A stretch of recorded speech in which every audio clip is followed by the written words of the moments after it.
be, so, all right. Oh, geez, it's Langdon and Park River, both undefeated. Sharks and the Jets were from, the movie. Yeah, the play. I got it. There you go, you got it. I know, it took a minute, right? It's slow. I got to let you go, but, yep. I'm going to hand the reins over to Mr. Cunningham. Stay tuned as he does what the second thing best that he does is sports. Mark Ewens, thank you for the calls, the text. It's been fun, and we will talk to you tomorrow morning. Have a great evening, folks. Keep it tuned here through the evening. Markets fell as they finish out a trade on a Friday. Good afternoon. You're listening to the American Ag Network. I'm Susan Littlefield.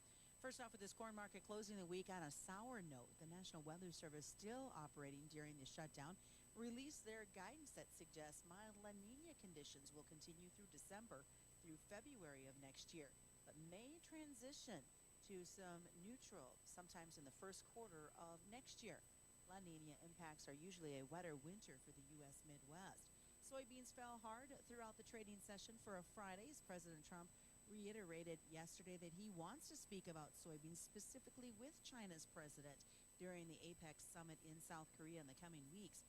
The likelihood of a trade deal, though, continues to dwindle. Wheat followed the suit and closed in the red as rain in Argentina has led to a possible record wheat crop, with Buenos Aires Grain Exchange estimating over 96% of the crop is in normal to excellent conditions.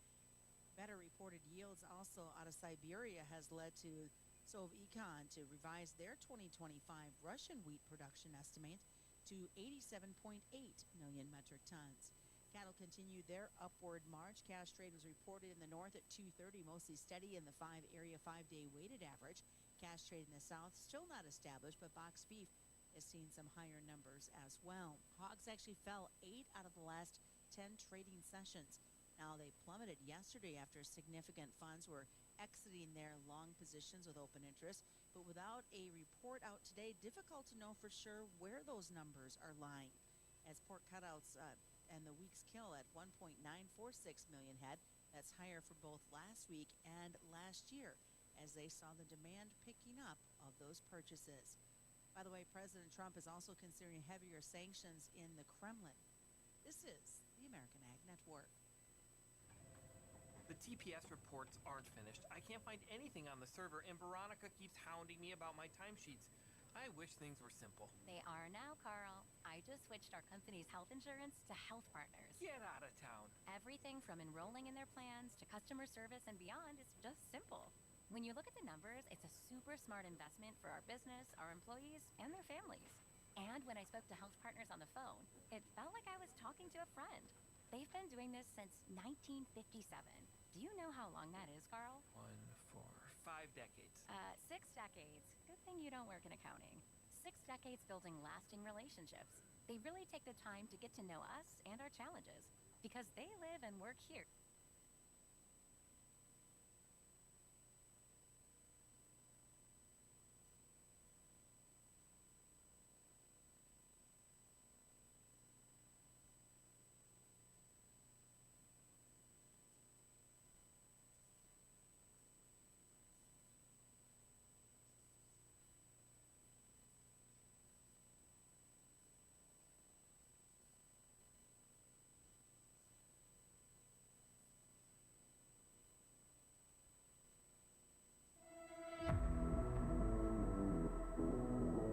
Metcalf was able to hold that, but they stayed with the puck back behind the net. Blue got it, took a chance out in front to Zeal with a tap in that will score. Parks out of the shotgun, takes the snap, stepping, looking, back shoulder fade to Mackey, and he catches it for a Red River touchdown. It's time for the best in local sports coverage with KNOX Live Sports and News Radio 1310 KNOX. Puck goes free to the high slot, picked up Lovejoy, wrister, and he scores. Reardon working right side, defended the entire way. A stop by Dookie. She looks into J.C. Reardon, the high-low is there. The following is a presentation of KNOX Live Sports, presented by Rivard's Turf and Forage and Grand Trailer Sales. Off to the right, down to the doorstep. Hoganson, a backhander, he scores. What a play for Griffin Hoganson. Let's go live to tonight's presentation. We welcome you to our coverage of high school football tonight on the Rivard's Turf and Forage Grand Trailer Sales Sports Network and KNOX Live Sports. We are at Cushman Field in Midtown Grand Forks, and tonight we are set for a great matchup this evening featuring a couple of undefeated teams that are trying to position themselves as the heavyweights in the East region of AA football. The Grand Forks Central Knights and the Kindred Vikings are set to do battle this evening, and one of these teams will come out of here with an opportunity to be undefeated and in the driver's seat in the East region of AA football. Ryan Cunningham with you here this evening from Cushman Field. Glad to have you along with us here tonight, and this one should be everything that we're hoping that a football game would be. A contrast in styles is what we should see set up tonight. The Kindred Vikings have had all kinds of headlines written about them this year with the offensive prowess that their team has. They've got some big players like Brooks Bacco and Luke Starcevic that are going to move around all over the place. When you hear in our pregame conversation tonight with the head coach of Grand Forks Central, Jake Schauer is going to talk about 2 and 88. You'll hear him say that a couple of times. 2 and 88. And we know about those players. The Starcevic family was just a few miles from here in Thompson not that long ago, and we've certainly been able to keep up with them as they made their way down towards what is going on right now in the situation in the Kindred area. And so it's been a lot of fun to catch up with them throughout the course of this time and have a situation go forward here where they have had an opportunity to really be a fantastic football family, and now an opportunity for that particular family to put the stamp on another mark, 7-0 in this AA level of football. And that's one of the big storylines that we've had so far this year in high school football. That storyline being that the Kindred Vikings are moving up, and they have moved up from the Class A level to the AA level, and it caught a lot of people by surprise when the new classifications came out. When the numbers came out, Kindred's enrollment was 6 boys north of the cutoff line between A and AA, and them moving up had some ripple effects throughout football. But to hear the coaches around Grand Forks tell it, when Kindred found out that they were moving up, their answer was, let's put the ball in play. There was no looking to try to appeal down. There was no trying to avoid the challenge of playing some teams that they were going to play that certainly are larger than them when it comes down to enrollment. No, they went right after it. And what they've seemed to accomplish in doing that has been pretty phenomenal so far with this 6-0 record that they're out to, including going toe-to-toe with West Fargo Horace, a team that beat Grand Forks Red River at the earlier this, part of the season. And, of course, Horace, the defending state champions. Kindred got a big win in that matchup early, so we knew that they were for real. This Grand Forks Central team, a little different that they're built, or at least a little different way that they're built. They knew they were going to be defense heavy when they came back this season. 9 of their starters were back defensively, and they've used that defensive momentum to really do some special things. Forced turnovers last week in their homecoming matchup to get a win over Wahpeton, a team that's not an easy team to beat by any stretch of the imagination. We know a lot about what Wahpeton can do when it comes down to the offensive side of the football. So that was a tough game last week. Central forced a couple of big turnovers in the opening half, and they seem to have found this place throughout the course of every game so far this year where they have the opportunity to put up a bunch of points in short order after limiting a team defensively. But can you limit the big play capabilities of what Kindred has in store for you tonight? That will be the big question. It will be Kindred's ability to move the football versus Central's ability to stop that movement and try to get their hands on the ball. The big X factor could be whether or not Central can run the ball effectively enough to keep it out of the hands of those offensive playmakers that Kindred's going to have tonight. So this is going to be a very special matchup.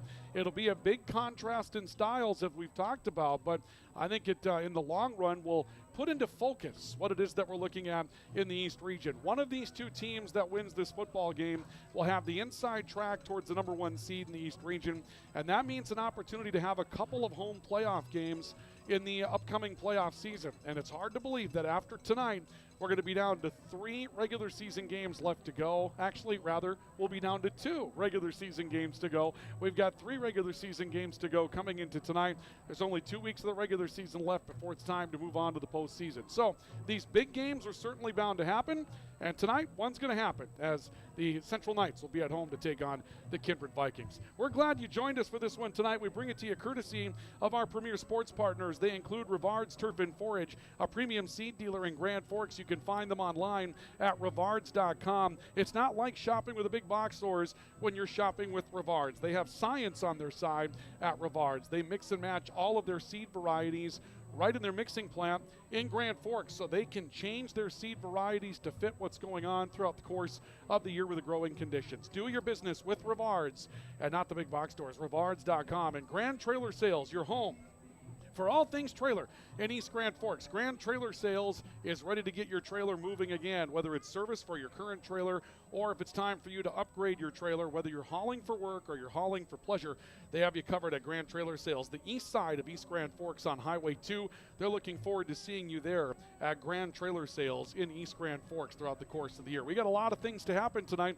in our pregame report. Our player spotlight will have us talking to a football player that's also a hockey player for Grand Forks, Trey Clausen.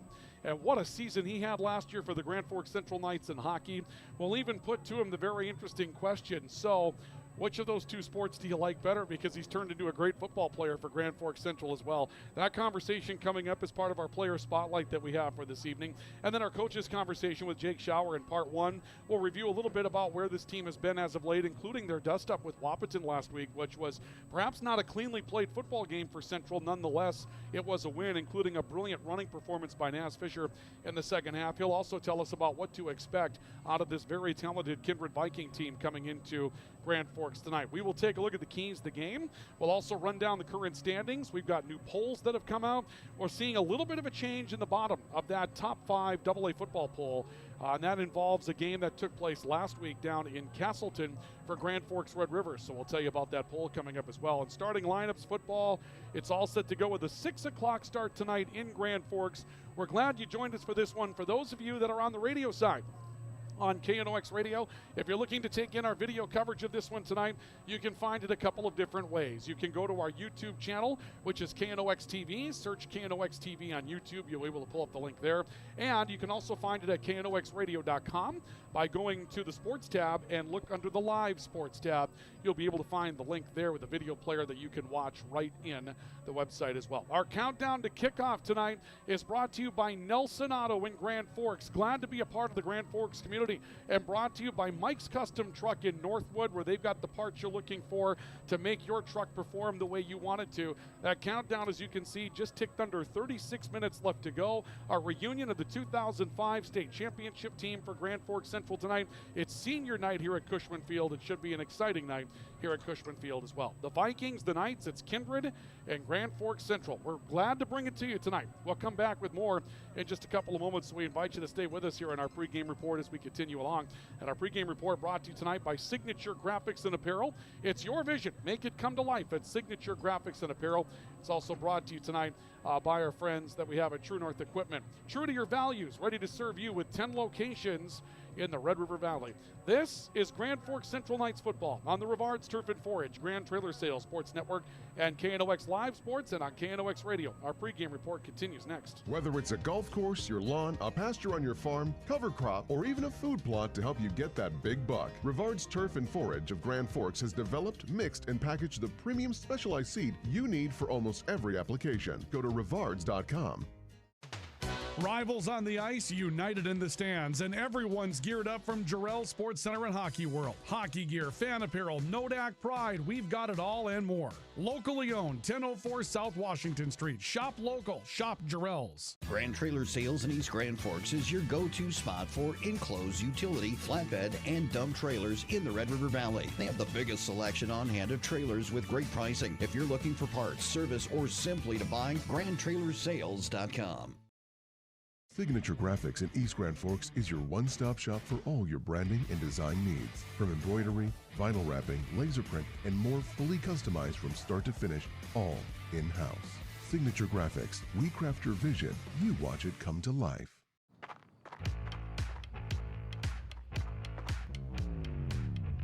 When you're in pain, you need more than just a doctor.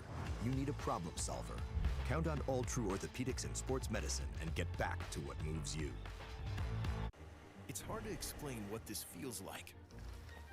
We could try to put it into words, but nothing compares to experiencing it for yourself. You just have to get in the seat. Visit True North Equipment at any of our 10 locations or at www.truenorthequipment.com.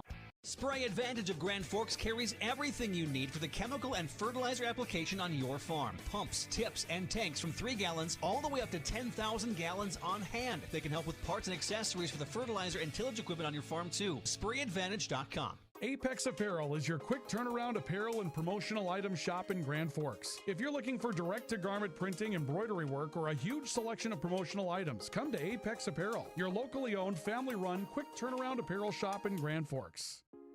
The Ski and Bike Shop proudly supports our local high school athletes on the field, the court, and beyond. Just like sports, adventure starts with the right gear. The Ski and Bike Shop, where your next adventure begins. This is the KNOX pregame show, brought to you by True North Equipment, true to your values, driven by you, and Signature Graphics and Apparel. Make your vision come to life.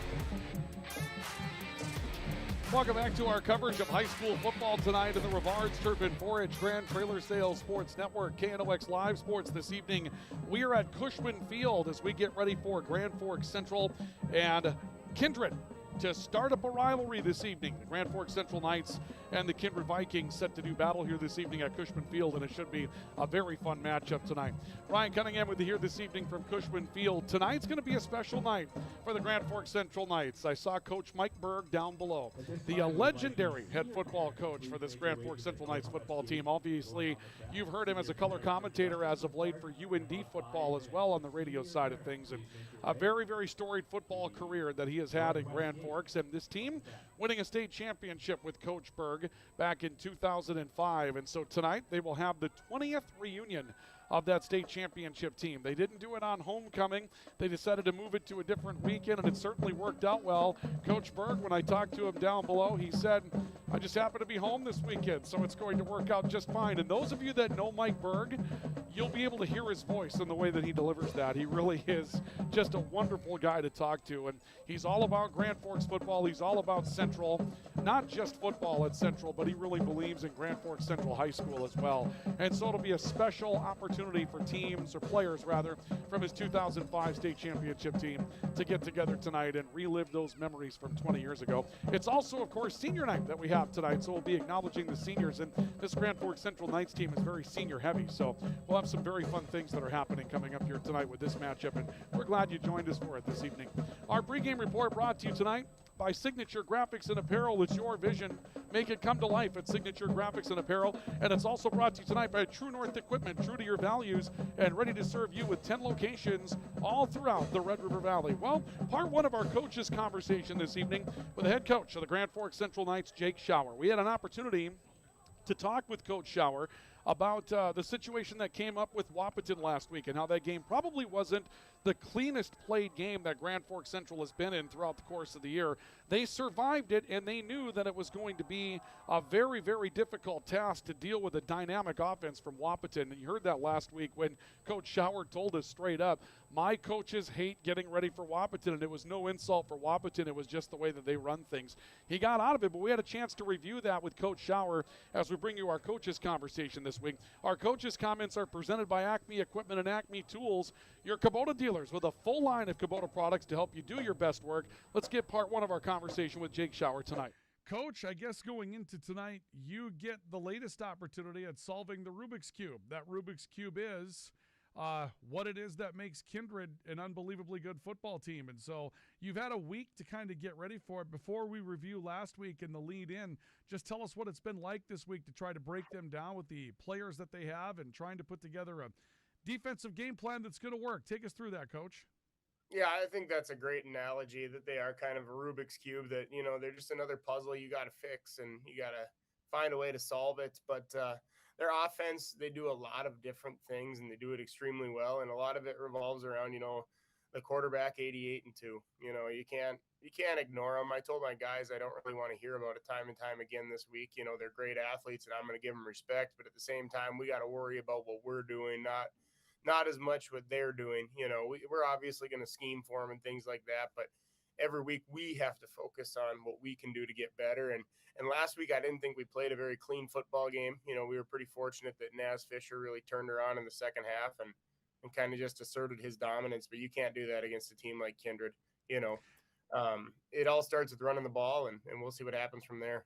Yeah, let's talk about that. Second quarter in particular last week got a little bit sloppy for your football team, and that was a characteristic. That's the thing about it, is that we haven't really seen that happen this year. So what is it that you saw on the sideline that you thought might have led to something like that, and how did you go about addressing that this week, getting ready for not just this week but for the rest of the season? I thought part of it is Wahpeton isn't who their record says they are. They've had some unfortunate injuries, but at the same time, they still have some talent. They still run an offensive scheme that's hard for a defense to prep for. I alluded to that last week, that's kind of what was keeping me up at night, and I don't want to make excuses. I just want to say, they played better than us the second quarter. Part of that, maybe we got a little too cute with the offense. We maybe should have just said, all right, the running game's working. We're averaging 12 yards a carry. Try to stop it. Maybe we should have just said, we're not putting the ball in the air, but at the same time, the only way to get better at passing the ball is to do it. And I thought our quarterbacks played extremely well last week.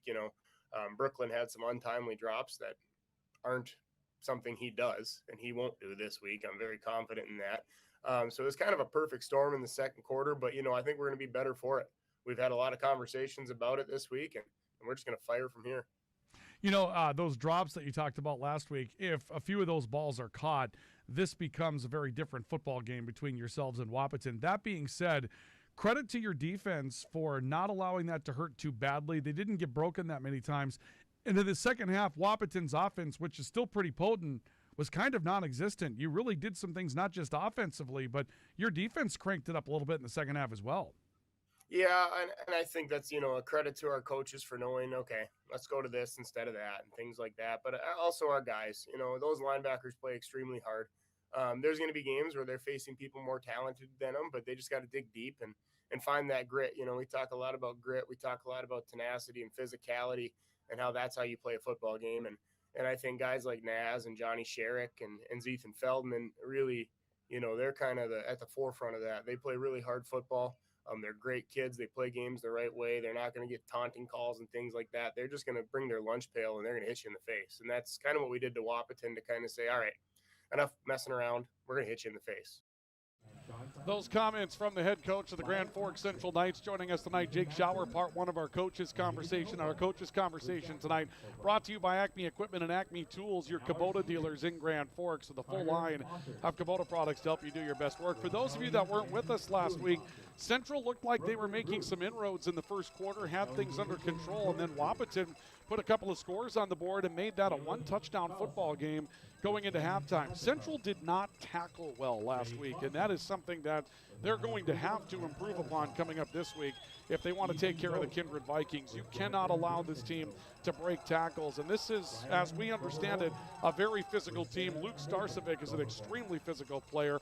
Brooks Baca is an all-around fantastic athlete, but that's not the only place that they go to move the football. This is a very effective rushing football team, and they're probably going to come at Grand Forks Central to try to establish that early. So the Knights will definitely have to step up to the level of competition that they're looking for tonight and tackle a little bit better than they did last week. That's part one of our conversation with the head coach of the Grand Forks Central Knights, Jake Schauer.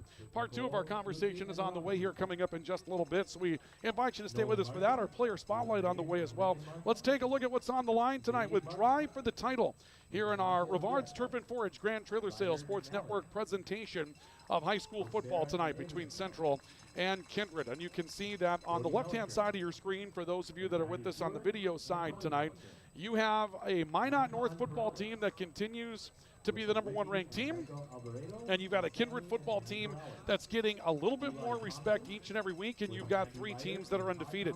Minot North, 16 of 20 first place votes. They're undefeated at 6-0. Kindred's undefeated at 6-0. Central's undefeated at 6-0. And Kindred got the other four first place votes this week. They go 1, 2, and 3. Devils Lake's a pretty good football team, and I think maybe there are some teams that are sleeping on the Firebirds a little bit. They're 5-1 at this point. They're just a game off the pace of the top three teams in the state. And then Grand Forks Red River, 3-3 after their win last week over Central Cass. You can see that Central Cass continue to get some votes. Dickinson did as well, but Minot North, Kindred, the top two with all the first place votes between them. Central third, Devils Lake fourth, Red River fifth. As far as the standings, last week we had a couple of teams pick up win number 1, Central and Kindred.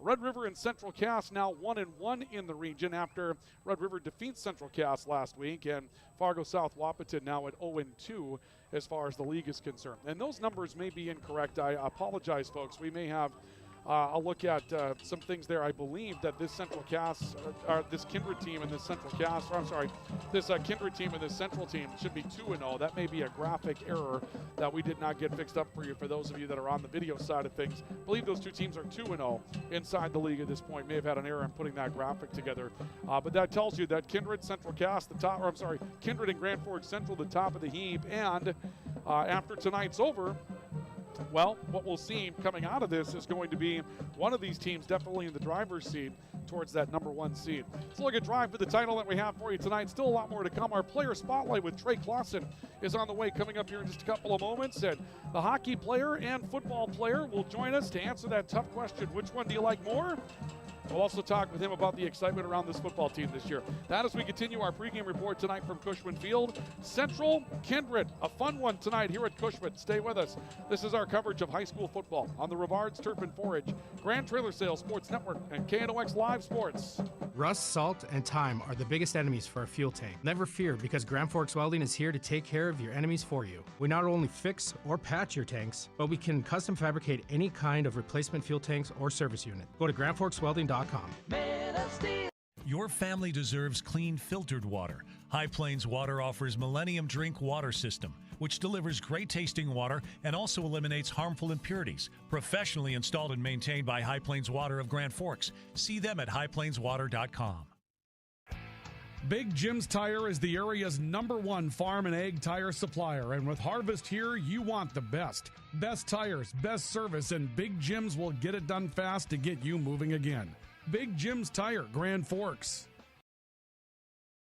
Today, the PS stands for proper service for your home, farm, or business, which is what you'll get from the team at PS Garage Doors in Grand Forks. Whether you need a door fixed or just thinking about replacing what you already have, get your proper service at psgaragedoors.com. Nothing feels or performs better than a properly fitted golf club. Whether it's irons, driver, or putter, call us today for your free club fitting. For over 30 years, the Golf Center in Grand Forks has been your club fitting leader. Valley Truck in East Grand Forks is proud to support our local high school athletes. With over 400 years of combined experience, they keep our community moving on and off the field. Trusted repairs, quality parts, and support for the next generation. Pro Ag in Grand Forks and Grafton carries the equipment and parts on hand to make your farming operation run smooth. They carry all major brands like Honeybee, Alloway, Amity, Artex, Hardy, Capello, Monosem, Pickett, Wilrich, and Black Ace. So whether you're trading in, buying, or just need parts, go to ProAgEquip.com to see everything Pro Ag has to offer. We very much take a lot of pride in our work. Customer service has always been our #1. We have the best materials. You're going to have the best people in the area to do the job. If you can dream it up, we can make it happen. Or head to gworkslf.com to get started. From tears in your car, truck, boat, or farm equipment seats to making boat covers or complete restorations of the interior of your hot rod, Finest Auto Trim in Grand Forks can make the inside of your rides look brand new. Big or small, Finest Auto Trim can cover it all. To get a quote, go to finestautotrim.com. This is the KNOX pregame show. Brought to you by True North Equipment. True to your values, driven by you. And Signature Graphics and Apparel.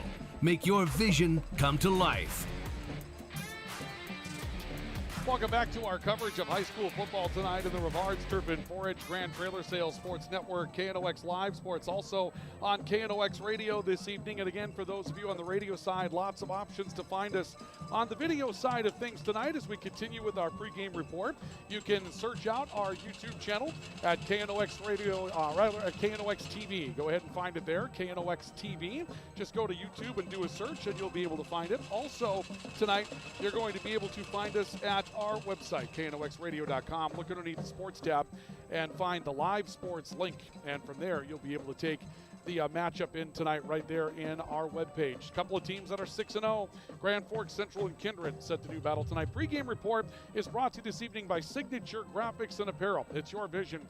Make it come to life at Signature Graphics and Apparel. They can take a number of different types of material, and with custom etching, they can affix that to any type of apparel that you're looking for, promotional item, wood, plastic, metal, all on clothing. It pops, and it really makes your logo stand out at Signature Graphics and Apparel.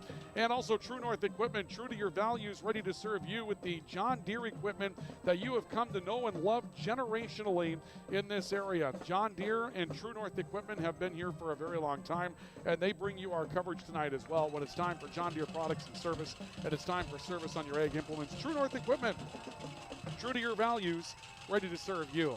Well, throughout the course of the season, we've had an opportunity to talk with some players that we have from both Central and Red River, and it's been a lot of fun to catch up with the athletes that make this work for us. Normally, we see them on the field or we'll see them on the floor, and we know them by a number on their jersey, and that might be the way that we know them best. And it's been a lot of fun to find out a little bit more about the players that are making this work for Grand Forks Central and Grand Forks Red River throughout the course of the year. Takes us to another one of our player spotlights, and tonight our guest is Trey Clausen.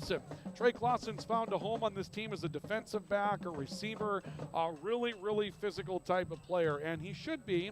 He comes from a Grand Forks Central hockey team that's been tremendously successful, and he had a breakout season last year while he was one of those players for the Grand Forks Central Knights on the ice. Now he's having a great season for Grand Forks Central on the football field as well. That brings us to our player spotlight that we have for you this evening. Trey Clausen joining us here tonight, where we have the opportunity to ask him right away.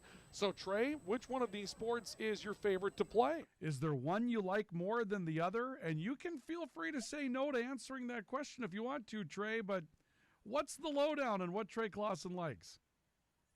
Yeah, well, last year, great season for hockey. It really, I don't know, it kind of gave me a really, really good feeling for hockey, and I kind of started wanting to do more, and I'm trying to go to juniors now for hockey, so I'm kind of into more in hockey.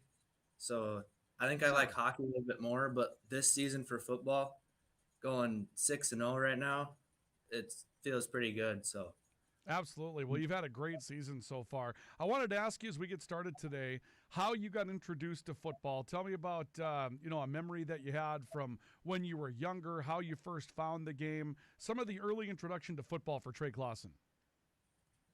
Well, actually, I started playing football in 8th grade because my friends thought I was pretty good and just field football outside and at recess and middle school or whatever.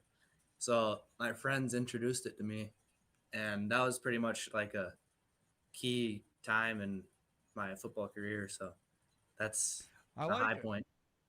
Yeah. I like it. Recruiting your friends onto the team. That's a great way to go about get them to play. I like that. So we've covered the football part and obviously talked a little bit about hockey as well. But obviously, Trey, you got to be the student when you're a student athlete. So tell us what it is that you like to study, what it is that might be a favorite subject of yours, and kind of what you see yourself wanting to take on in the future.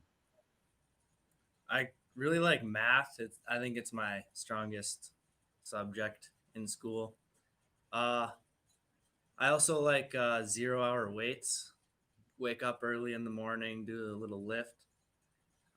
So I'm thinking about maybe doing something with lifting. But I just started taking a psychology class this year. Maybe do some sports psychology when I'm older too.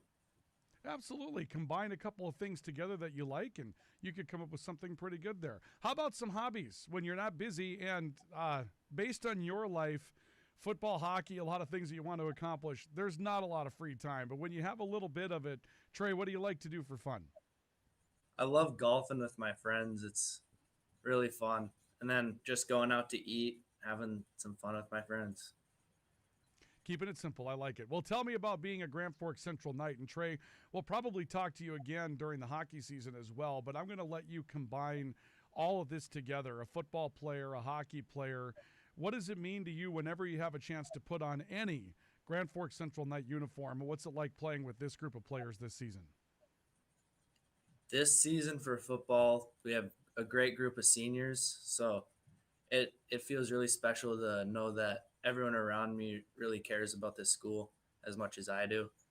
This school has so much tradition, and yeah, it's just, I think it's the best school in the state. You know, we've heard so many Grand Forks Central Knights players throughout the year talk about the tradition that they have at Central, and to hear Trey Clausen tell it to be recruited onto the football team at 8th grade, I mean, that's a story that isn't very common. Nowadays, youth sports careers start very, very young, and we think that you've got to have that path in order to have any success. Trey Clausen comes onto the football team in 8th grade, and he's having all kinds of success right now, and that's a great lesson for all of us to learn at this point tonight. So a really, really cool story with Trey Clausen joining us here this evening. Let's take a look at our players to watch tonight with our tools for the game. They're brought to you tonight by Logan Karski. Logan Karski is your State Farm Insurance representative in Grand Forks. He's brand new to the area. Logan Karski can help you put together the right game plan to protect your home, your auto, your life, your health, whatever it is that needs protection. He has you covered at State Farm Insurance. Logan Karski bringing you our tools for the game coming up for tonight. Well, for Grand Forks Central, those of you on the video side, you can see where this thing lies. Naz Fisher, 742 yards rushing this season. He has 11 touchdowns. He had a huge night last week, over 210 yards rushing for Grand Forks Central against Wahpeton. One of the key factors for Noah Lease, he has not thrown an interception this season. He'll probably be tested on that coming up tonight against a very athletic Kindred Viking defense. And Brooklyn Bruce, he had some drops last week and still has been able to put together a pretty good receiving season along with those interceptions that he had. But he's looking to bounce back after a couple of nights where, or a couple of balls hit him in the hands last week and he just couldn't reel it in.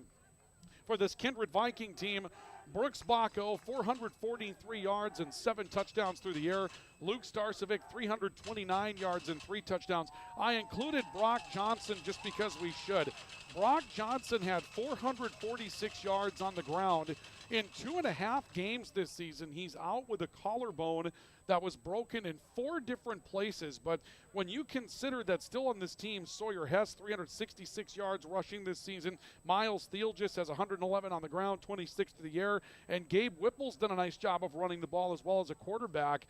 Boy, oh boy, Brock Johnson on this team makes them absolutely devastating. They haven't had him for the last few weeks, and they're still, the Kindred Vikings, able to put together some pretty interesting numbers offensively this year. Those are the tools for the matchup that we have for you tonight. They're brought to you by Logan Karski, your State Farm Insurance representative. A break, part 2 of our conversation with Jake Schauer, the head coach of the Knights. We'll also take a look at our keys for the game coming up this evening, so stay with us as we get ready for 2 undefeated teams to clash here at Cushman Field. Grand Forks Central, Kindred, we have it for you. Continuing next on the Rivards Turf and Forage, Grand Trailer Sales, Sports Network, and KNOX Live Sports. It takes attention to detail. With your local Bryant dealer, you're getting someone who pays attention to the little things that make a big difference. And to keep your family cool this summer, it takes Bryant. Connect with Thermal Air today, your Bryant certified dealer. In Grand Forks, it's about more than just where you live. It's about the people you trust when life happens. At Logan Karski State Farm, we're proud to protect what matters most. I'm Logan Karski with State Farm, and we'd be honored to be your good neighbor. When the lights go out, count on the pros. Bergstrom Electric in Grand Forks, the area's largest full-service electrical contractor. From commercial builds to homes, they're trusted for quality, safety, and award-winning work. Call today, 701-775-8897. When you need the right part for your pickup, head to Northwood or call Mike's Custom Truck. Amanda will drop ship any part you need. Turbos, upgraded fuel pumps, Edge products, and more. Mike's Custom Truck, 587-6335. Nelson Auto in Grand Forks is proud to sponsor area athletics. We know the value of a good team, and we'd like to invite you in to meet our team. See how our team takes care of you and your family. Nelson Auto in Grand Forks, home to Ford, Chrysler, Dodge, Jeep, and Ram.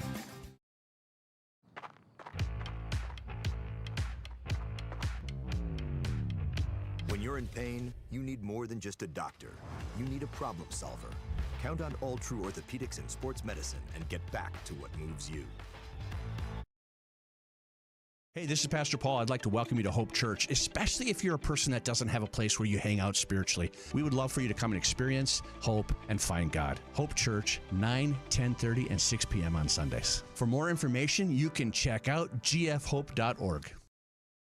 Pick 6 for $19.99, a perfect meal for two.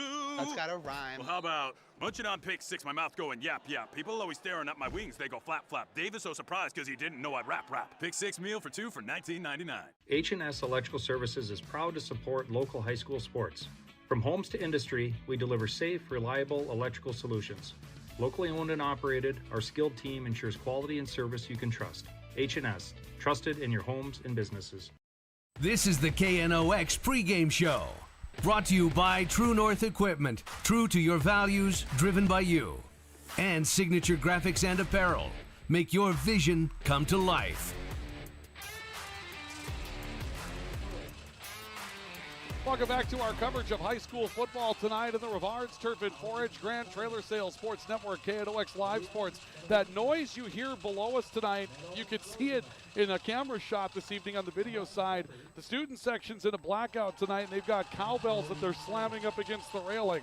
That's going to be an interesting noise to listen to in this one tonight. It should be a fun night tonight as Grand Forks Central gets set to take on Kindred this evening. Both teams undefeated as they move into this one. Well, as we continue along with our pregame report tonight, our pregame report brought to you this evening by Signature Graphics and Apparel. It's your vision. Make it come to life at Signature Graphics and Apparel. And True North Equipment, true to your values, ready to serve you with 10 locations throughout the Red River Valley. As you see in the distance on your shot there on the video side, that is the 20-year championship reunion that they're having this evening for that 20-year championship from the state championship that Grand Forks Central won in 2005. And the team is now coming onto the field to bring the colors out through that tunnel that we're going to have this evening. Part two of our coaches conversation with Jake Schauer, the head coach of the Grand Forks Central Knights, focusing in on what Kindred likes to do that makes them a tough football team. And he'll mention right away 2-88, Brooks Bacco and Luke Starcevic. You know, it always starts with what they like to do formationally, and a lot of their formations, they're really able to do a lot of things because of 2-88. You know, 2 can put his hand on, he can flex out, and so can 88. You know, and that's why they're able to do a lot of things formationally that a lot of teams can't do. You know, we can't do what they do, but hopefully they can't do what we do. You know, as far as putting a couple of running backs in the game and things like that. But this week it all started with looking at, okay, where can we get an edge? You know, what can we do that might give them some fits? What have other teams done that have given them some fits? Because they haven't played a close game yet besides the Horace game. But I thought there were some teams that did some nice things schematically. But at the end of the day, Kindred's overall talent just took over the game. You can just see it. They wear on you. You can hang with them, and then the big play happens. You know, so we just need to make sure that we find a way to wear on them. And hopefully we can make more big plays than they do. It seems to me, Coach, maybe your biggest asset might be your offensive line from the standpoint that one of the best ways to limit their offense is to not let them have the ball. And so if you are who you are, which is chunks of yardage on the ground, that kind of thing, do you really take a look at controlling their offense more so with your offense and limiting the clock, that type of thing? Is that the key to success? Yeah, absolutely. You know, that time of possession is probably one of my favorite stats. You know, more times than not, if you win the time of possession, you're going to win the game unless the other team's just ripping off chunk play after chunk play, you know, which we hope isn't the case. But, you know, I'm really confident in what those guys can do as far as they play smart football. Just like the linebackers, they're not always going to be the most athletic and biggest and fastest and strongest guys out there, but they know where they're going. They get there and they get the job done. And I think this is another week, just like any other week, where we need to keep the running backs fresh. You know, we'll probably start with Naz or Anton and go from there, but you're still going to see a little bit of Carson Cutterba. You know, I'm not going to keep him out just because I think they're big and mean. You know, I think Carson's a great kid and he does some nice things for us. So to be able to rotate those three with some Johnny Sherrick and Logan Voorhees if needed, I think that's going to be kind of the game plan this week, is hopefully our depth can help us a little bit. And we've moved some guys around this week, and who knows, we'll see. Anything can happen on a Friday night at Cushman. And then, Coach, let's address this before we wrap up, because for a lot of fans, people in the media like myself, that kind of thing, we see a 2 versus 3 and we think some things about the season get decided this week. If you win this week, you may have to beat them again. If they win this week, they may have to beat you again. So as a coach, how do you go about sprinkling in something to the recipe to make sure that we know, your players know, this is week 7, this is not a state championship game? What does that bear into the the approach to what's going on tonight and the aftermath when it's over. Absolutely. You know, we have such an interesting group. These seniors were on the sidelines when we played in the state championship 2 years ago, but these seniors were also juniors last year when we went 1-8. So I think they're just so hungry because they've been a part of two totally different teams, you know, so they're so hungry just to focus on getting in the playoffs. You know, they're like, we need to get in and then see what happens from there, because they've been a part of what a playoff run feels like. So they're just so focused every week on these EDC games counting towards the playoffs, you know, and I'm really proud of how they handle every situation that they're faced with, as far as they handle it one play at a time. You know, last week we went into halftime just kind of stumbling into halftime, and it was sit down. This is going to be a little come to Jesus moment. They took it, and then we rolled the second half, you know, and I don't think our players had the expectations of going undefeated, because I think some of them were so down in the dumps about last year. It's like, well, we're going to work hard, but we also know wins are hard to come by. So the fact that they're 6-0 right now, we've just kept stacking confidence, but they also know how hard wins are to come by. And I think that's really important, that they've seen both sides of it. You know, these kids like Brooklyn Bruce and Anaz Fisher, Zaid Martin, you know, Brody Melliker, they're really doing a good job of, you know, understanding the situation and playing to the situation. So I don't know if I fully answered your question on that, but these guys know the magnitude of every game, and I don't think they look down on anyone, and I don't think they look at anyone as if they're unbeatable. I really appreciate the overall mentality of this football team. Those comments from Jake Schauer complimenting the mentality of his football team, and they're going to need a lot of that against a very, very good Kindred Viking football team tonight. Number 2 versus number 3 in North Dakota. That's going to conclude our pregame report, brought to you this evening by Signature Graphics and Apparel. It's your vision. Make it come to life at Signature Graphics and Apparel and True North Equipment. True to your values, ready to serve you. Our countdown to kickoff down to 2 minutes and rolling. Let's get to it. That's brought to you tonight by Nelson Auto and by Mike's Custom Truck in Northwood. We're back with the start of this one next on the Rivards Turf and Forage, Grand Trailer Sales Sports Network, and KNOX Live Sports. Hang on, we're back with more in a moment. It's game day, and whether you're feeding the family or the entire team, Hugo's is the place to go. Score big with favorites from the meat department, delicious fresh veggies, and don't forget about the bakery to celebrate the big win. Hugo's Family Marketplace, your game day headquarters. Thief River Glass handles it all. Aluminum storefronts, auto glass, windows, shower enclosures, and more. Just like our athletes, we're built for every season. No job is too big or too small. Call 218-681-1333 for year-round dependable service. When you're looking for a change of pace, a change of routine, or a change of scenery, we'll help you find what's next. Berkshire Hathaway Home Services. For you, for life. Ready to launch your future? At Northland Community and Technical College, opportunity starts here. Train for high-demand technical and skilled trades, or start with an affordable Associates of Arts degree and transfer with ease. Visit northlandcollege.edu. The Kubota BX Series, rated #1 in durability and owner experience. Talk to your Kubota dealer to schedule a demo. For expert sales and service, visit Acme Equipment or online at acmekubota.com. H&S Electrical Services is proud to support local high school sports. From homes to industry, we deliver safe, reliable electrical solutions. Locally owned and operated, our skilled team ensures quality and service you can trust. H&S, trusted in your homes and businesses.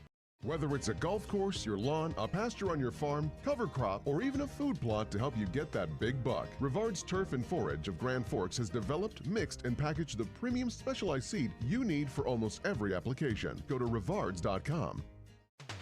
Rivals on the ice, united in the stands, and everyone's geared up from Jarrell Sports Center and Hockey World. Hockey gear, fan apparel, Nodak Pride, we've got it all and more. Locally owned, 1004 South Washington Street. Shop local, shop Jarrell's. Grand Trailer Sales in East Grand Forks is your go-to spot for enclosed utility, flatbed, and dump trailers in the Red River Valley. They have the biggest selection on hand of trailers with great pricing. If you're looking for parts, service, or simply to buy, GrandTrailersSales.com.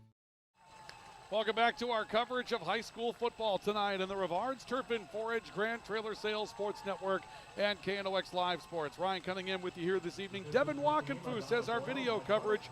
He's pinch hitting tonight for a handful of guys that we were hoping to have, and ended up with various things that knocked them out of contention. So a big thank you to Devin for stepping into that position for us tonight. We appreciate him as we get ready for the kickoff between a couple of undefeated football teams. Grand Forks Central and Kindred set to do battle. Still to come, we'll take a look at our keys for the game tonight, and we'll also get ready for a look at our starting lineups for Grand Forks Central and also for Kindred here tonight. Our coverage of the matchup is brought to you this evening by PS Garage Doors.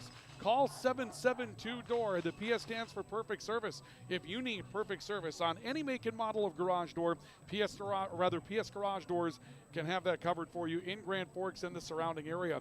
Call 772-DOOR. That's 772-DOOR for PS Garage Doors in Grand Forks, Devils Lake, and the region.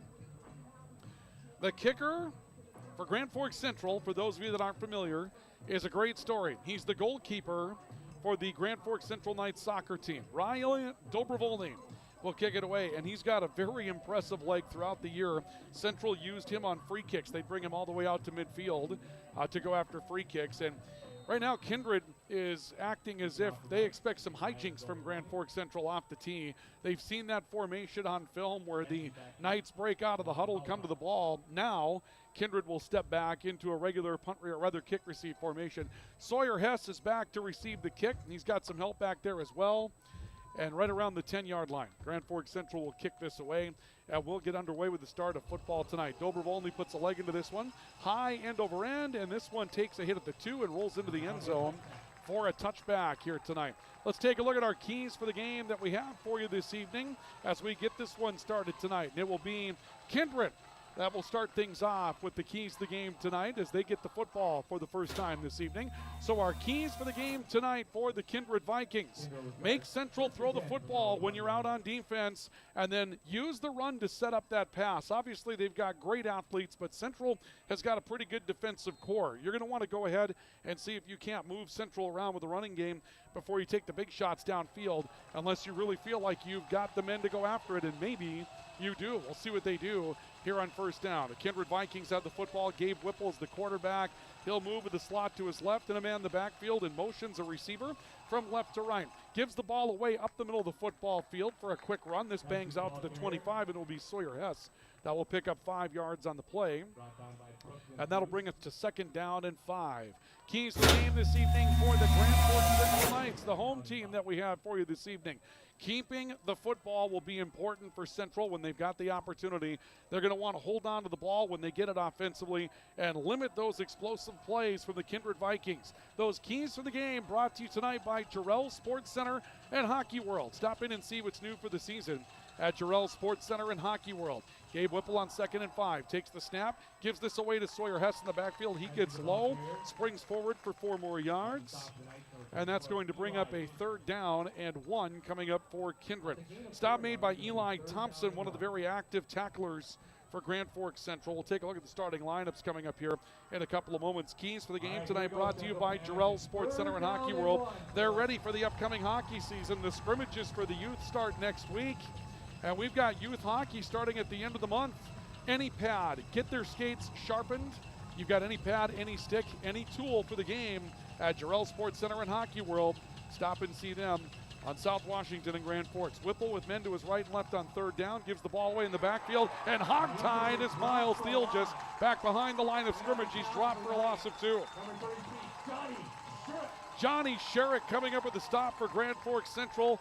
Theelgis trying to drive left, ends up being brought down for a 2-yard loss. 3 straight running plays for Kindred to start the matchup tonight, and the Vikings are going to have to kick the football away. Grand Forks Central will go back to receive the punt back at around the 30. The kicker is Brooks Bacco for Kindred. Bacco does a lot of things well athletically. We expect he can kick. He certainly can. Deep punt that will drive the Knights back to the 28-yard line. Kickoff return coming from Brooklyn Bruce, and Bruce has a corner near side. He's outside the numbers, but a flag is down. 45-50, and we'll see a flag down, and another flag comes in on the end of the play as well, along the play coming out of bounds to the near sideline. The first flag is down at around the 41. Another flag is thrown from behind at the 41 as well, and so this one may be coming back. Let's take a look at our starting lineups for tonight's matchup. while they sort out the penalties. First of all, the starters for Kindred. The center is Brody Mauk. The guards are Miles Stroh and Lincoln Swenson. And the tackles are Talon Johnson and Hudson Kosowski. The wide receivers are Brooks Bacco and Graham Hess. The running backs, Sawyer Hess and Miles Thielgis. The tight end is Luke Starcevic. Gabe Whipple is the quarterback. Defensively, a 3 technique for Kindred. Brody Mauk is the nose. The ends are Swenson and Starcevic. The linebackers are Thielgis, Johnson, Fisher Johnson, and Jeremy Knight. The defensive backs, the corners are Jackson Schliemann and Sawyer Hess, and the safeties are Whipple and Bacco. Central starting lineup coming up. Noah Lease is the quarterback for Grand Forks Central on 1st down and 10, and there's motion against the Knights. And we'll see another penalty coming up against Central. An inauspicious start of the game here for the Knights. Starting offensive lineup tonight for Grand Forks Central, brought to you by Greenworks Landscaping, powered by Forks Fence tonight. Ryder McNally is the center. The guards are Sawyer Hollow and Eli Fisher. And the tackles are Brody Melliker and Nolan Marshall. The wide receivers will be Zaid Martin and Brooklyn Bruce. The tight end is Carter Bossert. The fullback is Eli Thompson. The tailback is Anton Perales, and Noah Lease is the quarterback tonight for Grand Forks Central. We'll take a look at their defensive unit coming up. 1st and 15 for Grand Forks Central. Lease out of the pistol. Pair of receivers to his right.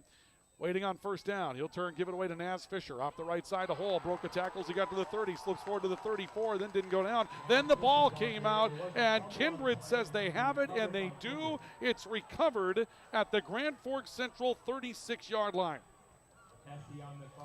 Jackson Schliemann will come up with the recovery for the Kindred Vikings as Naz Fisher puts the ball on the carpet on the first opportunity of his night tonight.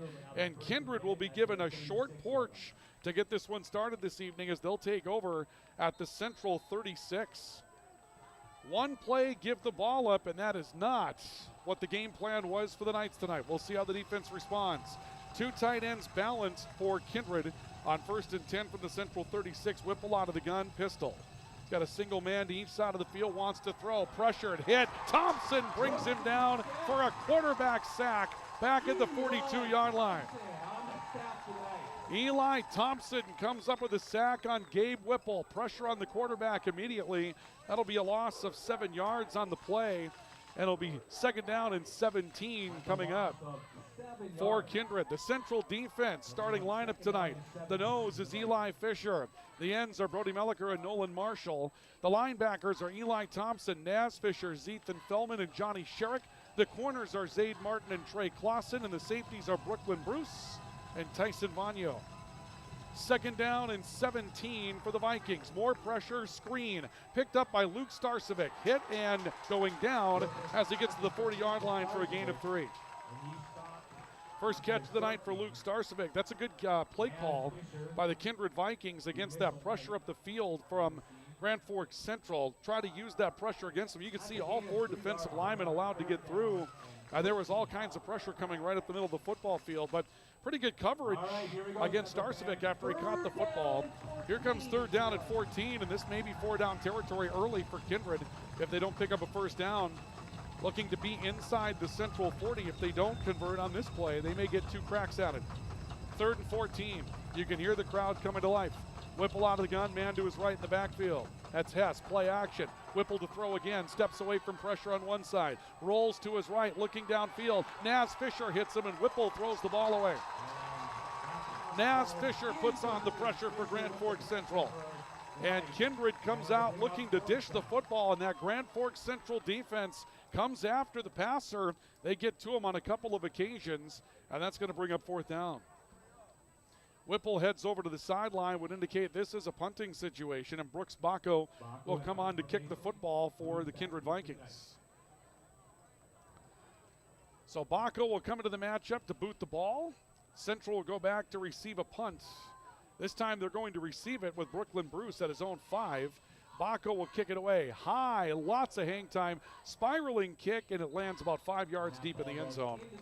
No chance to get back to that one, and Central will take over again after another touchback.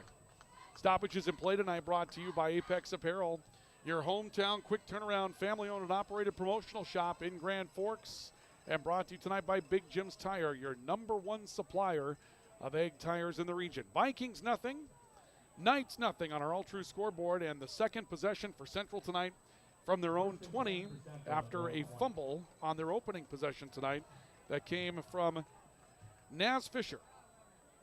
Knights will send a pair of receivers options to the right. Anton Perales comes on as the running back now for Grand Forks Central. Lease out of the pistol. He's going to shift a man, Eli Thompson, and more movement up front from the Knights. Wow. Guilty party is going to be Nolan Marshall. Thompson goes in motion, and right now he's talking things over with his sideline, as I don't know that the Knights wanted Thompson to go in motion, or at least it would appear that's the conversation piece there. So another penalty against Central. They've lost 10 yards on a kickoff return. That was a pretty nice one for Brooklyn Bruce. And now a pair of 5-yard penalties as well. And that's going to bring up a first down and 15 for the second time tonight for Central. Anton Perales is the back. Motion again coming from Thompson right to left. Snap to Lease, it's Perales looking near side, makes a cutback, minimal gain, crosses the 15, got to around the 17-yard line, stopped by Jackson Schliemann from the corner position off the near edge. And that'll bring up a second down and 13 as we'll see Perales pick up 2. Second and 13 for Central, moving quickly here in the opening quarter, 7:40 to play in the first. Knights would have had a good play with Naz Fisher if they would have been able to hold on to the football. The real test tonight for the Knights is going to be when Noah Lease has to put the ball in the air for the first time. Fisher comes back into the game now as the tailback for Central. Pair of receivers to the right on second and 13. Lease takes it, gives to Fisher, running patiently right side, cuts back up the middle, then tries to dart back to his right, crosses the 20 to 24, brought down there by Miles Thielgis. Spot may have him back at around the 23, it would appear. And about a 6-yard pickup that time for Naz Fisher. Fisher with 74 carries for 742 yards on the season. But you talk about big play guys for the Kindred offense. Brooks Bacco, 20 catches for 443 this year. Luke Starcevic, 16 catches for 329. Both of those men averaging 20 yards a grab this season. Here comes third down and 7 for the Knights. Lease again out of the pistol with Fisher in the backfield. Lease takes the snap, rolling to his left, throws underneath, picked off. Brooks Bacco comes up with a takeaway, starts a return near side, and is knocked out of bounds by Naz Fisher inside the Grand Forks Central 20-yard line down to the 16. First interception of the year for Noah Lease. We had just mentioned the real calling card was going to be what happens when he's got to throw the football for the first time against this defense. You take a look at it at the American Family Insurance Tyler Nagel Agency replay, and Brooks Bacco was really the only man in the vicinity where that ball was thrown, and you could see him trying to stretch the field a little bit to the near side with Zaid Martin, but that didn't make the spot that it needed to. And another short porch for the Kindred Vikings as they will take over first down and 10 at the Knights 16. Second time they've been up inside Knights territory to start a drive. Gabe Whipple out of the shotgun. He's got Sawyer Hess to his right. Hess will take a direct snap with Whipple out to lead block. Hess turns the corner. He's outside the numbers 5, reaching pylon. He is out of bounds at the 1-yard line. Be a pickup of 15 yards for Sawyer Hess. He's got 24 yards on the ground tonight. And first down and goal coming up for Kindred from the central 1-yard line. Well, the Knights, they're going to have to find a way to quit shooting themselves in the foot this evening. Couple of penalties on first down on both of their possessions, and then 2 turnovers on their first 2 possessions as well. And the game really couldn't have started in any way more badly for Central than really they've started this one tonight. Whipple in the backfield along with 2 men. Hess and Thielgis to his left and right respectively. The Knights blitz. They get to the man in the backfield, Sawyer Hess, for a loss. Naz Fisher coming off a linebacker blitz right at the middle to bring down Hess, and that'll be a loss of a yard. Back to the 2-yard line. Second down and goal coming up for Kindred from the Knights 2. Clock ticking. We are halfway through the opening quarter of football tonight. No score in the All True scoreboard. Scoreboard updates brought to you by All True. Regular screenings with All True's care team can detect illness before symptoms begin. Stay in the game of wellness. Schedule an appointment. Visit alltrue.org. Call 780-5000. Second down and goal for Kindred from the Knight 2. Whipple out of the gun. Pair of receivers short stack to the right side of the field. taking his Whipple, trying to run stretch on the near side of the field. Caught, knocked down. Ball may have come out. Did not come out. Whipple gets it to the 1 yard line, is able to hold on. A late lunge by Noah Lease to try to get to it. Zethan Feldman, Naz Fisher coming out for the play, and Whipple picks up a yard. 3rd down and goal for Kindred from the Knight 1 yard line. Well, some drama already here in the opening quarter of this one. Number 2 versus number 3 in the state. Senior night here tonight for Central. Nice crowd that's come out for this one. 3rd down and goal for Kindred from the Knight 1 yard line. A pair of men in the backfield to the left and right of Whipple. They'll motion Starcevic from left to right. Another blitz. They hit again in the backfield, knocking down Miles Theelgis back at the 2 for a loss. Feldman again, Fisher again, coming up with it. Feldman, one of the most active tacklers on this team. He leads the team in tackling with 40 this season. He's also got 4 sacks, and that will be his 9th tackle for loss this year, as they'll bring Theelgis down for a loss of 2 yards on the play, and it's 4th down and goal from the Central 3 for the Kindred Vikings. Huge play in the early going. The Vikings will go for it. They've got Theelgis to the left of Whipple, and to the right, it's Sawyer Hess. Starcevic motions again. Interior, reverse. They've got Bacco. Bacco stretching, touchdown for the Kindred Vikings. There is a flag down on the play. We'll wait to see what happens with this one. They go to the reverse. They try to loosen up some of that interior pressure from Grand Forks Central defensively and move to an edge, and the misdirection did its job.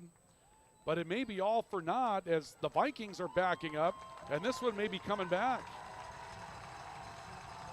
And the Grand Forks Central crowd is reacting as if it's coming back.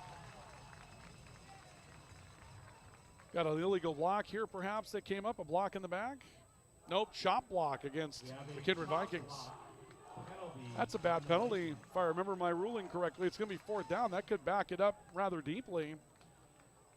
That's either a 10 or a 15-yarder. I believe it's a 15-yard penalty on the chop block, and that's what it's going to be. So this is going to come all the way back to the 17-yard line of Grand Forks Central.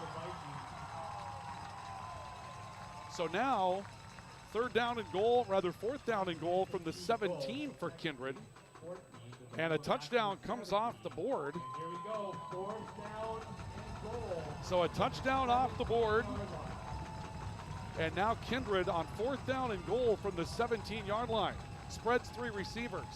They'll motion Theelgis as one of those receivers to the right. A flag is out. Whipple's hit. Throws the football right side of the end zone. Bacco has it for a touchdown, but this is going to come back as well, I believe.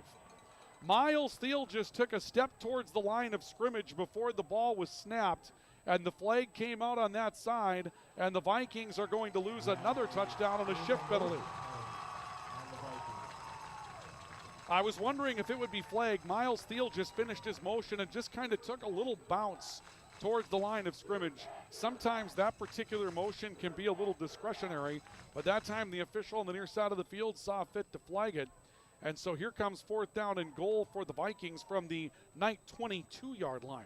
All right, 4th down. So 4th and goal from the 22. Brooks Bacco twice has fooled the Grand Forks Central Knight defense with misdirection and scored touchdowns, and both times they've been wiped out. So the Knights have seen a couple of plays from Kindred for free out of their playbook. That may help as the matchup moves on. Theelgis motioning from right to left. Whipple again to throw. Thompson barges his way in. The ball goes loose on the field. It'll be ruled incomplete. They get to Whipple again as Eli Thompson just comes on a bull rush, completely runs over the protector for the quarterback and runs into Whipple, who's struggling with his arm after having that one slip away while he tried to throw the football. Central stands up to a 1st down and goal situation from their own 2 and will take over with, believe it or not, their best field position so far tonight. Actually, correction, after the 10-yard mark-off on the kickoff return, they started at their own 31. This will be at the 22. So 2 turnovers in the opening quarter for Central, and the Vikings get the ball down to the Knight 2 only to come up empty. And with 3:59 to go in the opening quarter, it's 1st down and 10 for Grand Forks Central from the Knight 22-yard line. Zaid Martin in as a wide receiver. They'll give the ball near side. A look, I believe, by Carson Cutterba. No, Anton Perales is the back, and Perales may get the 23-yard line for a gain of a yard. Gage Whipple coming up with a stop and some help coming in after that. Perales out to 3 yards. The Knights have got 9 yards total offense. Actually, correction, if you take off the penalties they were hit for, they've got minus 11 yards total offense here in the opening quarter. That gained about a half yard for Perales. And it will be second down and a long 9 for the Knights from their own 22-yard line. Pair of receivers head to the right side of the field. Zaid Martin in as the slot receiver on that edge. He was removed as a both-way player this week, playing solely offensively, although he'll get some snaps on the defensive side tonight. He's going to take a screen pass, looking for a block. Spins out of a play, looks to break outside the numbers. 25, got himself to the 27, and is out of bounds around the central 28-yard line, gain of about 5. Good pursuit out to that far edge for Lincoln Swenson off the defensive line to chase that down. Hess was out there as well for Kindred. And here comes third down and 4 as Zaid Martin comes up with a catch. Make it 5. It'll be third down and 4. So a 5-yard pickup for Zaid Martin. First completion tonight for Central. Clock halts with the play out of bounds. 3:07 to play in the opening quarter. No score. Kindred has had the ball in great situations in the opening quarter, and the Central defense has been able to stand up to it. Third down and 4. Shotgun snap coming up for Lease out of the pistol. He's got Naz Fisher in the backfield. Fisher gets it. Fisher runs into a wall and will not pick up the first down. He will be down at the 30, a gain of a couple of yards for Naz Fisher. But fourth down coming up, we're going to see a punt from Grand Forks Central, we would anticipate. Trey Clausen checking in on this play. And right now we'll see another Grand Forks Central Knight, Brody Ledegy, who's the backup quarterback coming into the game. What is this tomfoolery that Grand Forks Central's going with here? Brody Ledegy's on the field. Fourth down and 2 for Central from their own 30. 10 on the play clock. Are they going to try to get Kindred to jump? Thompson motions, hard count. They did get Kindred to jump. Oh boy. Movement on the right side of the defensive line. Lincoln Swenson, Brody Malker out there. They load up and go for the hard count, and a 5-yard penalty against Kindred will give the Knights a fresh set of downs. So first down and 10 for Grand Forks Central from their own 30-yard line. What a first quarter this one has been. I mean, there has been no scoring. There have been a couple of touchdowns wiped out, 2 turnovers by Central, and a whole lot of tense moments in the first 10 minutes and change of this football game. Brody Ledegy is the second quarterback for the Knights, and he'll come onto the field. This is not abnormal. For those of you from the Kindred area watching, Brody Ledegy's played on a rotation with Lease this season. He drops back to throw on first down over the middle. He's got Brooklyn Bruce who makes the catch. Bruce turns it up the middle of the field to the 40, down to the 35. He'll find his way to the 34, and that's a big play for the Knights on a first down. Brooklyn Bruce had a couple of balls hit him right in the hands last week, and he was unable to hold on to them, and he was really feeling it after last week. You heard in the pregame report that they didn't feel like Brooklyn Bruce was going to drop one. That's a 31-yard pickup for Brooklyn Bruce. And Grand Forks Central changes the side of the field and is in Kindred territory at the Viking 34 on their latest possession. First down and 10 for the Knights from the Kindred 34-yard line. Pair of receivers, Bruce is the wide man. Zaid Martin's in the slot. And Ledegy waiting for a shotgun snap. He's got it, gives to Perales. Makes one man miss at the point of attack. Broke a tackle. Drives his way up to the 26 of the Kindred Vikings. And will pick up about 8 yards. Stop is made there by Kindred's number 70, Hudson Kasowski, coming up on the defensive side. But Perales will pick up 8. And it will be a second down and 2 coming up for the Knights as we move into the final minute of the opening quarter of football. No scoring as of yet. The Knights on the move, really for the first time after turning the football over on their first 2 possessions of the night. Ledegy with Perales in the backfield out of the pistol. Again, twin receivers as options to the left of Ledegy. Perales right side, looking first down. Carey struggles behind a lead block, but picks it up. He crosses the 25. He's down to the 23, and that'll be enough for a first down for the Knights. Stop made by Fisher Johnson out on that right side, rather left side for the Vikings as one of their linebackers. And it's a first down and 10 for the Knights at the Kindred 23. 30 seconds to go here in the opening quarter. And the play clock, we'll wait and see where it's at, 19. So they do have to run one more play here in this opening quarter. So first down and 10 coming up for the Knights from the 23 of Kindred. Final play likely of the opening quarter of football. Fisher cutting back against the lead block, trying to bust outside, hit from behind and drag down. He'll go down to the 22 for a gain of 1. That's a heck of a play by Jeremy Knight, one of the interior linebackers for Kindred, to bring down Naz Fisher behind the play for a gain of 1. That's going to bring us to the end of the opening quarter. Nothing decided in the first. Central survives a couple of miscues. We have no score between the Knights and the Vikings on our All-True scoreboard. A timeout brought to you by Apex Apparel, your hometown quick turnaround, family-operated promotional shop, and brought to you by Big Jim's Tire, your #1 supplier of ag tires in the region. Second quarter action is on the way next on the Rivards Turf and Forage Grand Trailer Sales Sports Network. Open all year round to the public, Eagles Crest offers space for holiday parties and family get-togethers. And of course, daily specials, appetizers, and all your favorites, including Sunday brunch buffets. Come in for the view and delicious meals at Eagles Crest Grill. Whether it's a golf course, your lawn, a pasture on your farm, cover crop, or even a food plot to help you get that big buck, Rivards Turf and Forage of Grand Forks has developed, mixed, and packaged the premium specialized seed you need for almost every application. Go to rivards.com.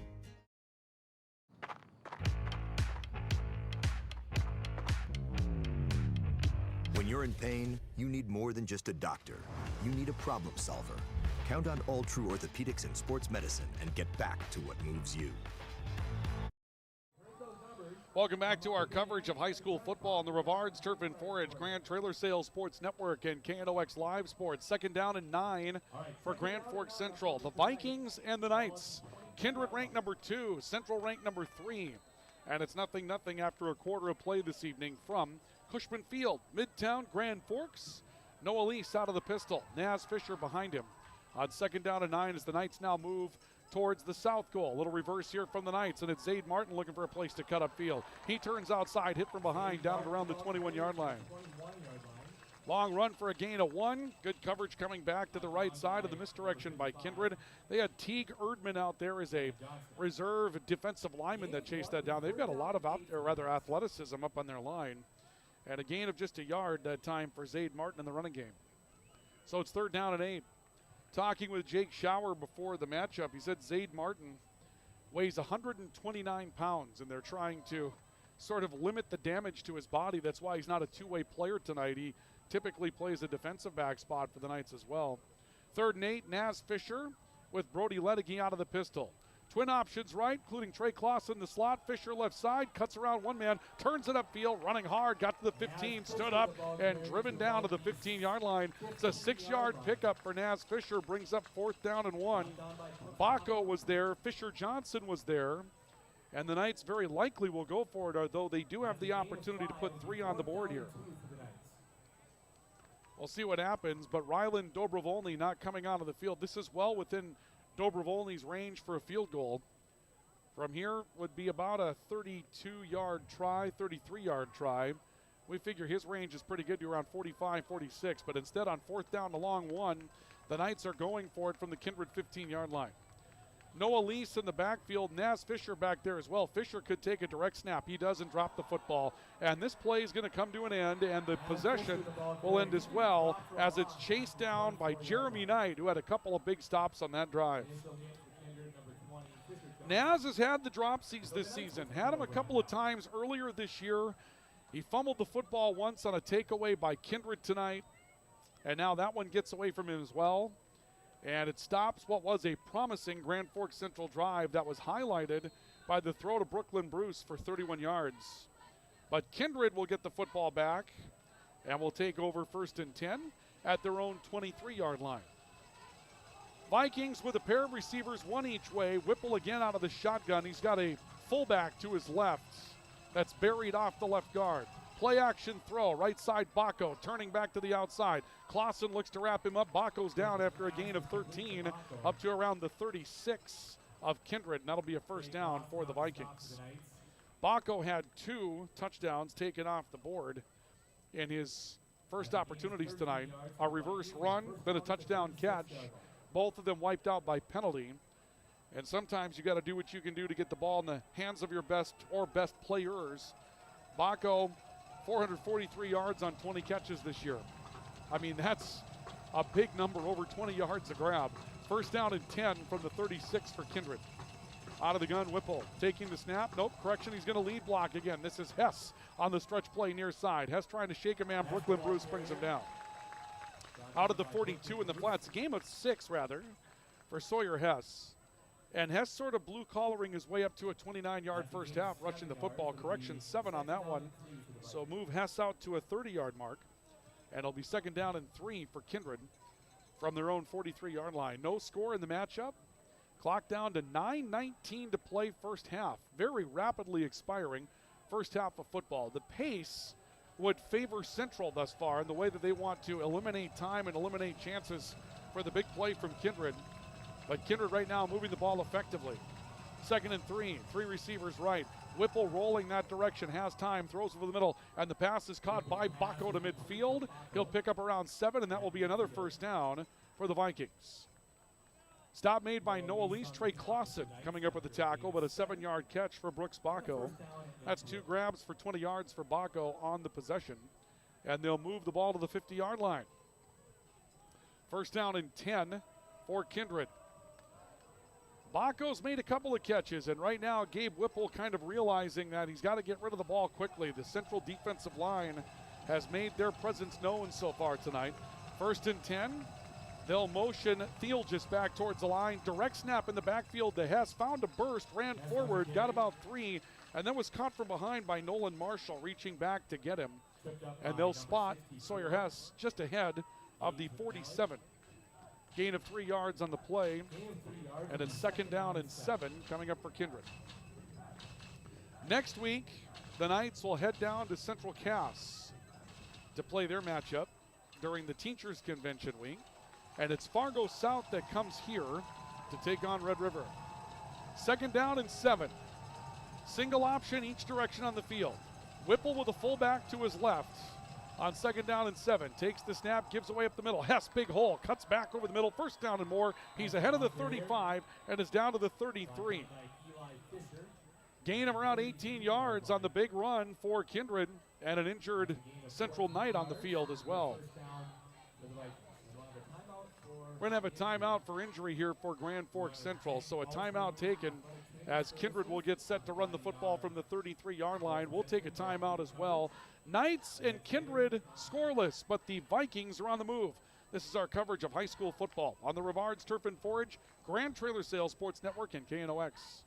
Open all year round to the public, Eagles Crest offers space for holiday parties and family get-togethers. And of course, daily specials, appetizers, and all your favorites, including Sunday brunch buffets. Come in for the view and delicious meals at Eagles Crest Grill. Grand Trailer Sales in East Grand Forks is your go-to spot for enclosed utility, flatbed, and dump trailers in the Red River Valley. They have the biggest selection on hand of trailers with great pricing. If you're looking for parts, service, or simply to buy, GrandTrailersales.com. Rivals on the ice, united in the stands, and everyone's geared up from Jarrell Sports Center and Hockey World. Hockey gear, fan apparel, Nodak Pride, we've got it all and more. Locally owned, 1004 South Washington Street. Shop local, shop Jarrell's.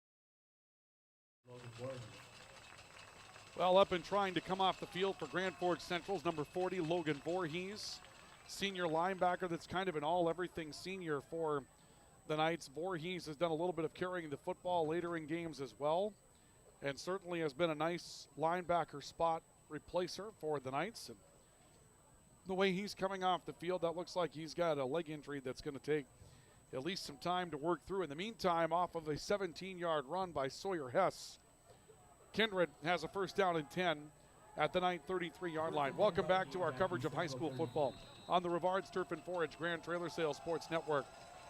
New formation for Kindred. They've gone to a fullback in the backfield this possession, and it's worked well.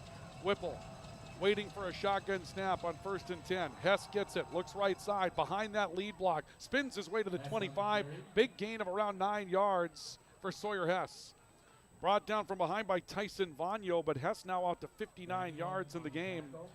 And you heard in the pregame report, Jake Schauer, the head coach of the Knights, talking about what Kindred does formationally. And they've changed their formations up. They're using a fullback that, the evolution of that position's not the old front man in the eye like we used to play the game. Their fullback right now is offset left, and he's off behind the offensive line, and they're using that as a lead blocker, and they're making big hay off it. Hess runs behind it again, slips another tackle or two, spins his way inside the 20, then is driven backwards, but that'll be enough for a 5-yard pickup and a first down before Sethan Feldman brings him down. So the possession definitely working in favor of Kindred. They've gone right behind that fullback lead every time that they've run the football in this possession, and right now, simple for Kindred, and the way the Vikings approach the game, I don't know if you need to change it up until the Knights show you that they're going to stop the play. We'll see what they do here. This time they will change the formation. Pair of receivers will go right. Miles Theelgis out there along with Graham Hess. And we'll see Theelgis motion back towards the line of scrimmage. Direct snap to Hess, Whipple lead blocking. On the edge, Eli Thompson gets to Hess and brings him down. Back behind the line of scrimmage. It'll be a loss of a couple of yards. Eli Thompson's had a big night for Grand Forks Central. He's been in the backfield a ton this evening for the Knights, and he's been able to chase down a lot of what Kindred's wanted to do in that running game at times. Also some pressure on the quarterback tonight for Thompson as well. Be a loss of 3 officially on the play back to the 23-yard line, and it's 2nd down and 13 for Kindred. We're halfway through the second quarter. No score on the all-true scoreboard. Kindred trying to change that. Whipple out of the pistol with 2 tight ends balanced. He'll take the snap, gives to Hess straight ahead. Big hole, chunk play. He's up to the 15-yard line.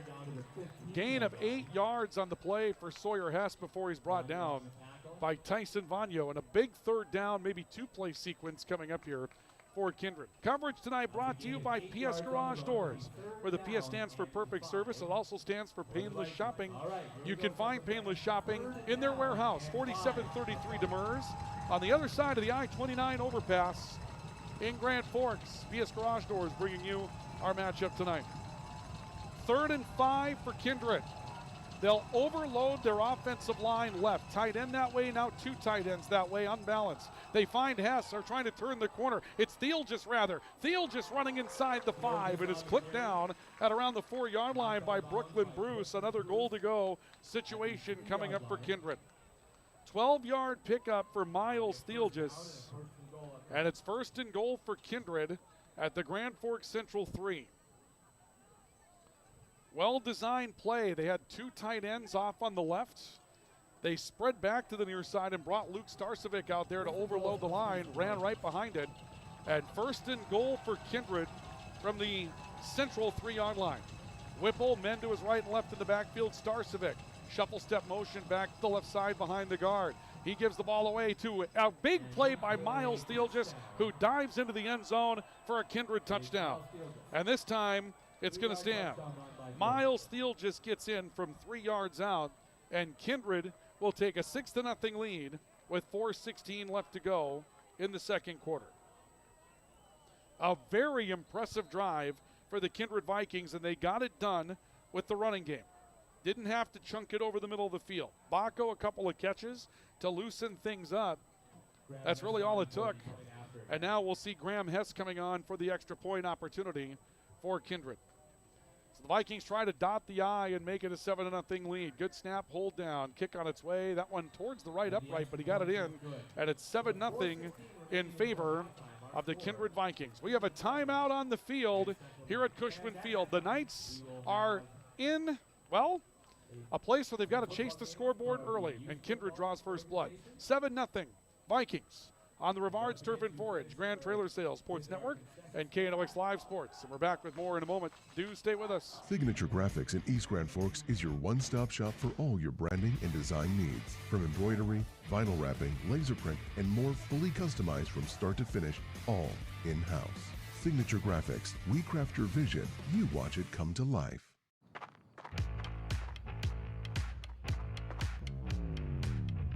When you're in pain, you need more than just a doctor. You need a problem solver. Count on All True Orthopedics and Sports Medicine and get back to what moves you. It's hard to explain what this feels like. We could try to put it into words, but but nothing compares to experiencing it for yourself. You just have to get in the seat. Visit True North Equipment at any of our 10 locations or at www.truenorthequipment.com. Timeout on the field with 4:16 left to go first half. Kindred on a 3-yard touchdown run by Miles Theelgis gets into the end zone. Impressive drive for the Vikings.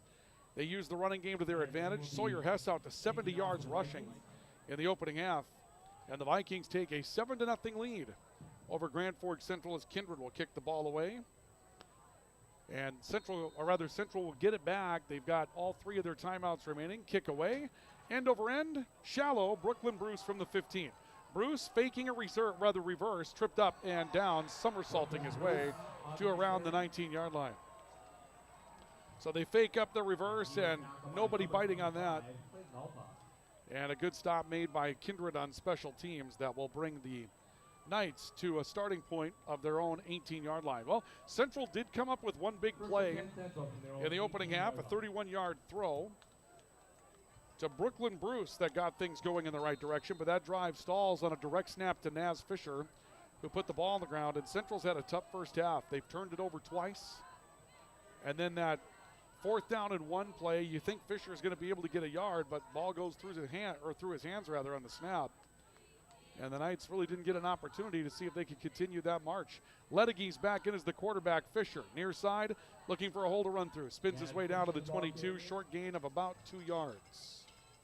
Good pressure there again. Lincoln Swenson there for Kindred. This is a running game for Central that's been very successful throughout the course of the year, and you'll see Kindred try to step up to the challenge of that physicality up front. So far tonight, Kindred's been able to do that. Early, you saw Naz Fisher breaking some tackles, that running game getting going, but the last bit, the Kindred tackling has improved quite a bit. 2nd down and 7. Out of the pistol, Ledegee once again. Fisher waits in the backfield for the ball. Play action, Ledegee to throw, pressured. Steps up in the pocket, throws over the middle. Zaid Martin, a jumping catch up at around the 30. That's enough for a first down, a gain of 9 yards for Zaid Martin. 2nd catch of the night for Martin. And that will bring us to a 1st and 10 for the Knights at the 30-yard line. 3:15 to play in the opening half. Been a very, very quick first half of football tonight. And you can imagine that. There's just been flow to the game. And like we talked about with the tempo, if you're Central, you want to limit touches. You made Kindred drive the football field. Now you'd like to hold on to it for a bit before you go into the locker room. Pair of receivers left. Naz Fisher is the back out of the pistol. Ledegee waiting for the snap. Play action, looks to throw over the middle. Pass caught right side. Eli Thompson over the middle. He's got a first down over the 45. 16-yard pickup for Eli Thompson on his first catch tonight. And Brody Ledegee was looking in one spot right away. They had told him exactly where to go with the football. It was all Eli Thompson over the middle of the football field. And Thompson, senior tight end, comes up with a catch. Knights out to the 46-yard line. 1st and 10 Central. Ball at the 46. Pair of receivers left. Ledegee standing tall in that pistol again. He'll move a man. Zethan Feldman in as the fullback. He'll give to Anton Perales. Perales shoulder down, spins out of a tackle and dives forward to get what he can. Up to around the 48, maybe a gain of 2, maybe less. On the stop, number 55. Good pursuit out to the edge for Talon Johnson, who comes up with a stop, and Perales will pick up just a yard. 2nd down and 9 coming up for the Knights. Kindred changing up not a lot of their defensive plan, I wouldn't think, but they're going to do a thing right now where they're going to say, okay, you're going to beat us with the throw because they're loading up against the run at this point, and yet they're having success against it with only 7 in the box at this point. Cover 2 shell for Kindred. 2nd down and 9. Shotgun snap taken by Ledegee. Wants to set up screen. He does. Perales with the catch. They get to it quickly, does Kindred, but Perales out of a tackle runs his way out to the 48 for a gain of 4. Didn't look like it would be that successful. Brooks Baco comes over with the stop. Gain of 4 yards for Perales on the screen pass. Big 3rd down coming up for Central. Clock to 1:20 to play in the opening half. 7-0 Kindred on the all-true scoreboard. Number 2 versus number 3 in North Dakota tonight here in Grand Forks. 3rd down, 4. Pair of receivers to the right. Ledegee out of the shotgun, rolling right side, looking for an option. Thought about running, tucking, sideline, knocked out of bounds, and ends up out on the track as he's pursued out to the edge by Lincoln Swenson. going to lose a couple of yards back to the 50. So it's 4th down and 6 coming up. Let's see what the Knights have in store here. You would think you'd punt the football here, clock to a minute to go, playing it about out of bounds. They kept the offense on the field to try to get Kindred to jump the first time, but a jump here would make a 4th and 6, 4th and 1. You'd still have work to do after that. But there is no movement to bring the punt team on. And if you're the Knights, you may be thinking, I can stop this team for a minute. We'll see. Pair of receivers left. 4th down and 6 for Central. Ledegy, couple of hard counts. Kindred camping, not moving this time. Timeout by Central. We'll see a timeout taken by the Knights. 4th down and 6 coming up for Grand Forks Central.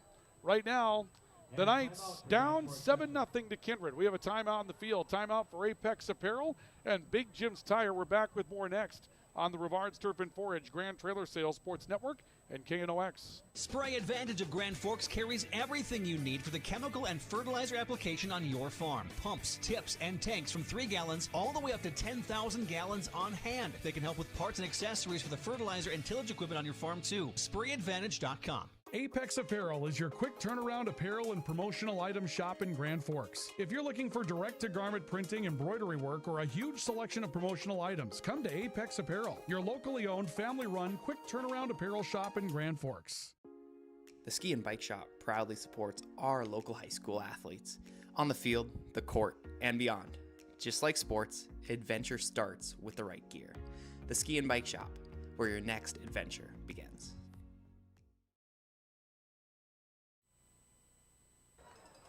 Timeout taken by Grand Forks Central on 4th down. And Noah Lease will come on to punt the football for the Knights. Correction, Brooklyn Bruce is going to punt the football for Central out of the timeout. Brooks Bacco is back to receive the punt. This is about as dangerous as going for it on 4th down from the 50 with Brooks Bacco waiting to return a kick. Kick is away from Brooklyn Bruce, and it will take a hop in front of Bacco, then a late decision to pick it up and go with it, and he'll be down to the 22. That's good. Downfield pursuit for Grand Forks Central. Johnny Sherrick comes up with a stop. Clock will stop with 52 seconds left to go. Stick around at halftime. We'll take a look at the first half numbers and run through a couple of highlights from the opening half that we have for you tonight. So stay with us for our opening half highlights. Halftime report coming up, brought to you by Grand Forks Welding and Machine, the Men of Steel, and High Plains Water, your source for awesome water in Grand Forks. Kindred with the football. They have all 3 timeouts remaining and 52 seconds to work with, which is a ton of time for a fast break offense. Gabe Whipple out of the shotgun with a trip triangle bunch to his left on 1st down. Whipple going to call his own number, trying to stretch. Looking for a block on the edge, found one. Turns it outside the numbers at the 30 and steps out of bounds at the 34. Gain of 11 for Gabe Whipple. And a pickup of a 1st down for Kindred. So the Knights will pick up a 1st down. They'll take it to the 34, and the clock will stop with 45 seconds to go. Kindred's found something they like on the edges from this Grand Forks Central defense. Vikings came out looking to throw early and pressures early. They got Whipple for a sack. They got him for a ball that was knocked out of his hands as he looked to throw it forward. Technically an incomplete pass at that point, but Central put plenty of pressure on early in the game. And since then, the running game to the edges has been successful for Kindred. Whipple out of the gun, 1st and 10, the 34. Going to throw quickly. Ball off to the right side, caught by Graham Hess. Flag comes in as Hess takes it out ahead of the 40 to around the 41, a gain of 6. But we'll see if there was a hold out on the edge to open up the running lane for Graham Hess. Flag thrown behind the play, and Central was clapping immediately as if it would be a blocking infraction against Kindred. And Don Doyle, who is our referee tonight, will come over and talk it over, and this will be a block in the back against Kindred. Ball will come back to the 24. Central was their own worst enemy with a couple of turnovers on their first 2 possessions. Kindred has been their own worst enemy with penalties tonight. 2 touchdowns that have been wiped out by penalty. Technically 1, but they scored twice on the same drive, and both of those touchdowns wiped out by penalty. 7-0 Kindred, a half a minute and counting in the first half. Trip triangle wide to the near side of the field on 1st and 20. Whipple pressured, throws right side. Hess makes a catch behind the line of scrimmage, steps up on the sideline, and Naz Fisher pops him out of bounds at around the 33 for a gain of perhaps 8. Knocked out of bounds by Naz Fisher. Hess coming back to the football, catches it for 8 yards. At the gain of 9 yards. Maybe 9. And 2nd down and 11 coming up for Kindred. Clock at 19 seconds. The the Grand Forks Central crowd coming to life below us, and the "Who's Your Daddy" chant. Naz Fisher, when he hits you, you do end up feeling it. Another trip triangle bunch, wide this time for Kindred on the left. They're going to motion out of it. Graham Hessel motion back behind the quarterback. Shotgun snap to Whipple, dropping back, good time in the pocket, throws a little pass caught. Luke Starcevic trying to step outside the numbers, breaks a tackle at midfield and is escorted out of bounds at the Central 45. That's a gain of 21 yards for Luke Starcevic on his 2nd catch tonight. So the ball to the 45 with 10 seconds left of the opening half. And Kindred going to try for something deep down the field, but the Vikings are beginning to find all of their weapons now. They become a very balanced football team. 1st and 10, Vikings at the night 45. Whipple, a knee-high snap. Pressured again, throws over the middle, pass caught, and a stick by Noah Lease on Graham Hess, who makes the catch up at the 23. That's a gain of 18 yards, and a timeout taken by Kindred with the clock down to 3 seconds. So the ball at the 27 of the Knights, and 3 seconds to go, one more snap. The difference for Kindred right now, when they're throwing the football, Gabe Whipple's getting the ball out much faster. You know, it's hard to believe that with the success that this Kindred team has had so far this year, the first couple of possessions, they looked a little slow throwing the football. They might have held on to it a little bit too long. And Whipple lately, when he's looked to throw the football, has been getting rid of it fast. He's been making his reads quickly, and right now he looks like he's dialed in. That's bad news for the Central defense, and for the Kindred fans out there, pretty good news at this point. 3 seconds left. Timeout taken for Apex Apparel, your hometown quick turnaround, family-owned promotional shop in Grand Forks. And brought to you tonight by Big Jim's Tire, the #1 supplier of ag tires in the region. If you have problems during this harvest period, Big Jim's Tire will come to you to get those tires taken care of so you can keep rolling. 3 seconds left. And out of the Kindred timeout, 1st and 10 from the Knight 27. The Knights looking for one more stop, trying to hold on down a score at the end of the half. Whipple to throw, good time. Throwing one over the middle of the football field, nobody home but the Knights. It'll be an interception at the end of the half. Picked off in the end zone, that time by Tyson Vagno. Technically a turnover, although no time left on the clock. A one-and-done chance for Kindred. The Vikings will lead 7-0 as we go to the locker room. A first half of football that saw Central not start well, have one drive come to an end on a bobbled football, and Kindred drives the field and gets in for the lone points of the first half of play on a run from Miles Thielgis to make it a 7-0 lead for the Vikings at the end of the opening half of play. Our halftime report brought to you by our friends at Grand Forks Welding and Machine, the Men of Steel and High Plains Water, your source for awesome water in Grand Forks. And we'll have that halftime report coming up for you next.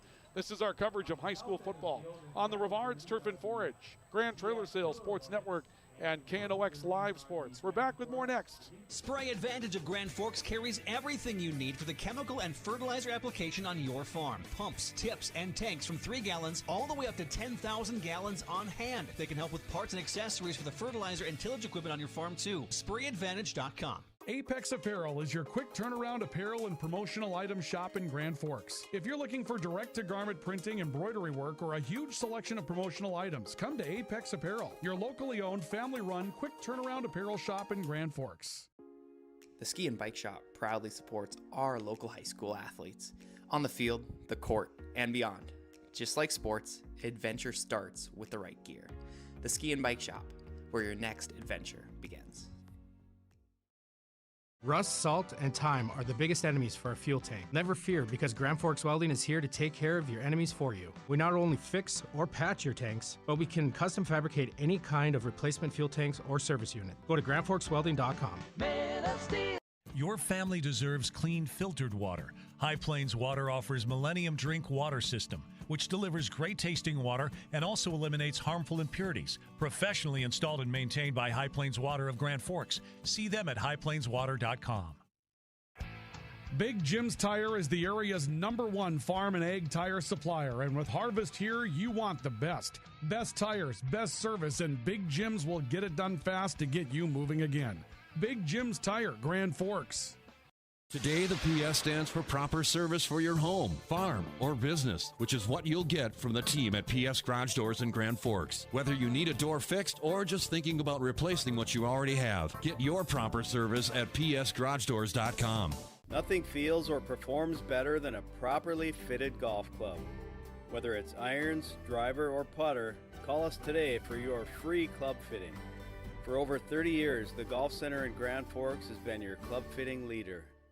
Valley Truck in East Grand Forks is proud to support our local high school athletes. With over 400 years of combined experience, they keep our community moving on and off the field. Trusted repairs, quality parts, and support for the next generation. This is the KNOX Intermission Report, presented by Grand Forks Welding and Machine, the Men of Steel, and High Plains Water, your source for awesome water. Welcome back to our coverage of high school football tonight at the Rivards Turf and Forage Grand Trailer Sales Sports Network, KNOX Live Sports. In some ways, this has turned out to be everything that you were hoping it would be tonight in a high school football game between two of the top teams in North Dakota. In other ways, we've had some mistakes that have been a problem throughout the course of the night that both teams are trying to clean up. And right now, the Kindred Vikings seem to have the edge in this matchup, trying to clean up those mistakes as we take you to our halftime report tonight, brought to you by Grand Forks Welding and Machine and by High Plains Water. Well, we mentioned there's been some mistakes in this one throughout the course of the night, and that's definitely true for Grand Forks Central. 2 turnovers on their first 2 possessions, an interception that was thrown, and then a fumble that was lost as well. Naz Fisher on the first snap of the game for Grand Forks Central offensively ends up fumbling the football. But give Central's defense some credit. They come to play with the ball down to their 2-yard line, first down and goal, and Kindred gets turned away in part because Kindred made some mistakes as well. A couple of penalties that were called against the Kindred Vikings that pushed them all the way back to a goal situation from the 24-yard line that they were unable to convert, despite the fact that they scored twice on that drive and had 2 touchdowns wiped out by way of penalty. However, as the half has moved on, Kindred's found a way to find some real balance on their football team. Even distribution of the pass. Gabe Whipple looks like a different quarterback here in the second quarter than he did in the first. He's getting rid of the ball quickly and with some confidence, and receivers are starting to get open. And Kindred kind of became a little bit more of what we're expecting from them as that first half came to a conclusion than perhaps they were when the first quarter got started. So advantage Kindred going into the locker room with a 7-0 lead right now, and also with a team that has a little bit more momentum than Grand Forks Central has coming into tonight. Let's take a look at some of the highlights that we had for the first half of play in this one this evening, and just a couple of plays to take a look at in kind of a 7-0 grudge match. But the first of those mistakes for Grand Forks Central, their opening drive of the night, and you'll see the first throw opportunity here, a roll to the near side by starting quarterback Noah Lease, and he just threw it to a spot where there wasn't anybody. And then the lone scoring play for the Kindred Vikings, and it comes from Miles Thielgis running behind a formation they had some success with, bringing a fullback into the matchup, and that was a big part of what they were able to do tonight, and that was the lone score that was put on the board in the first half, and it was because Kindred changed up their formation and did some really, really interesting things with a fullback in the football game. They got behind that fullback and ran the field to get to their first scoring tonight, and they were moving the ball well at the end of the half as well, but ran out of time, and they were showing some signs that maybe they were feeling a little bit more confident about what they were doing as they got to the end of the opening half tonight. As far as the first half numbers are concerned this evening, Kindred will outgain Central 136-86 in the opening half. Again, unofficial numbers here. And Kindred runs the ball for 86 yards, which was an impressive total. Sawyer Hess ends up with 70 of those 86 yards in the opening half. He had a big, big total in that first drive of the night, or that first scoring drive rather, in the second quarter. Picked up chunk yardage play after play after play there. But 86 on the ground, 70 through the air, and again, 4 different receivers catch the football in the first half for Kindred, led by Luke Starcevic with 24 yards and a pair of catches. Brooks Baco with 2 catches for 20. For Grand Forks Central, only 86 yards, and they were held to just 33 on the ground in that first half tonight. Obviously, them putting the ball on the ground was a bit of an issue. 17 yards in the first half for Naz Fisher, 16 more for Anton Perales out there tonight. Central did get a catch to Eli Thompson for 16, and the big play of the opening half was Brooklyn Bruce coming up with a catch for 31 yards in the first half tonight. And so those two factors kind of kept Grand Forks Central in the hunt offensively, but the Kindred Vikings kind of turning things up on the defensive side here at the end of the opening half tonight. And that would be something that would be a little bit different. You know, we talked about Kindred's offensive capabilities throughout the course of the pregame report tonight. I mean, really, really solid offensive numbers, breakout players. They have the ability to stretch the field, but because of that, maybe Kindred's defense gets a little overshadowed by what they're able to do throughout the course of the year. And tonight, they've been very good against Grand Forks Central's running game. We've seen Brody Ledegy in the game a lot. Not sure if that's going to be a permanent thing here for Central tonight. Ledegy finished the first half. Noah Lease and Brody Ledegy have been rotating back and forth at that quarterback's position throughout the course of the year. And Ledegy got a lot of snaps in the first half, maybe more than we were expecting. We'll see if there's an adjustment there that comes into the second half, or if this is going to be Ledegy's game to take with him going into half number 2 tonight. Lots going on here tonight at Cushman Field. It's a reunion of that 2005 championship. Those of you that are viewing on KNOX Live Sports tonight, you can see that the youth are on the field right now getting their opportunity to come out. That Greater Grand Forks Youth Football Association getting ready for a big day coming up on Sunday. They're going to have their indoor games to wrap up the year. Paul Strandy, who's a former Central Knight, well, you know what, nobody's ever a former Central Knight. Paul Strandy, who is a Central alum, does an outstanding job, and there are youth football programs that span all the way into Minnesota and all the way down to Hope that are all part of the Greater Grand Forks Football Association. And they're getting their opportunity to play on the field tonight here at Cushman Field in beautiful weather for this one this evening as well. That's your halftime summary. It's brought to you by Grand Forks Welding and Machine, the Men of Steel, and High Plains Water, your source for awesome water.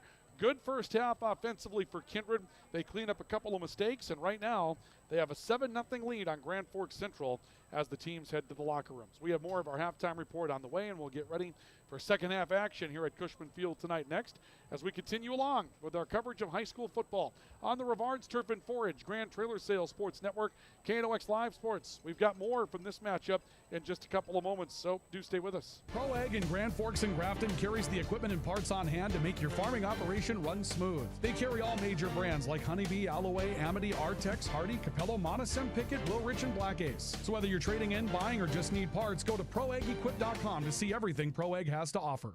We very much take a lot of pride in our work. Customer service has always been our number one. We have the best materials. You're going to have the best people in the area to do the job. If you can dream it up, we can make it happen. Or head to gworkslf.com to get started. From tears in your car, truck, boat, or farm equipment seats to making boat covers or complete restorations of the interior of your hot rod, Finest Auto Trim in Grand Forks can make the inside of your rides look brand new. Big or small, Finest Auto Trim can cover it all. To get a quote, go to finestautotrim.com.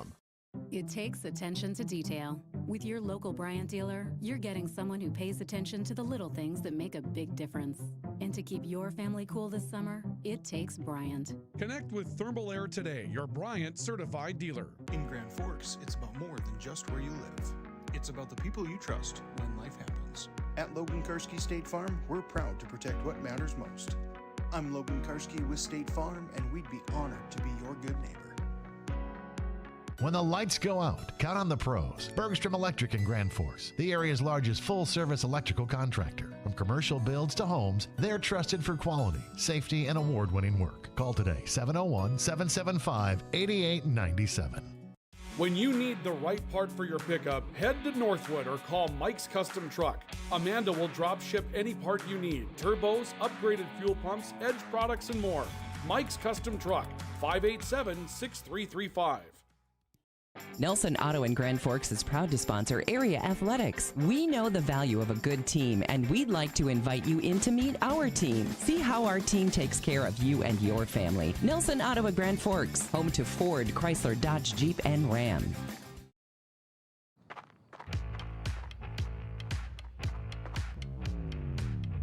When you're in pain, you need more than just a doctor.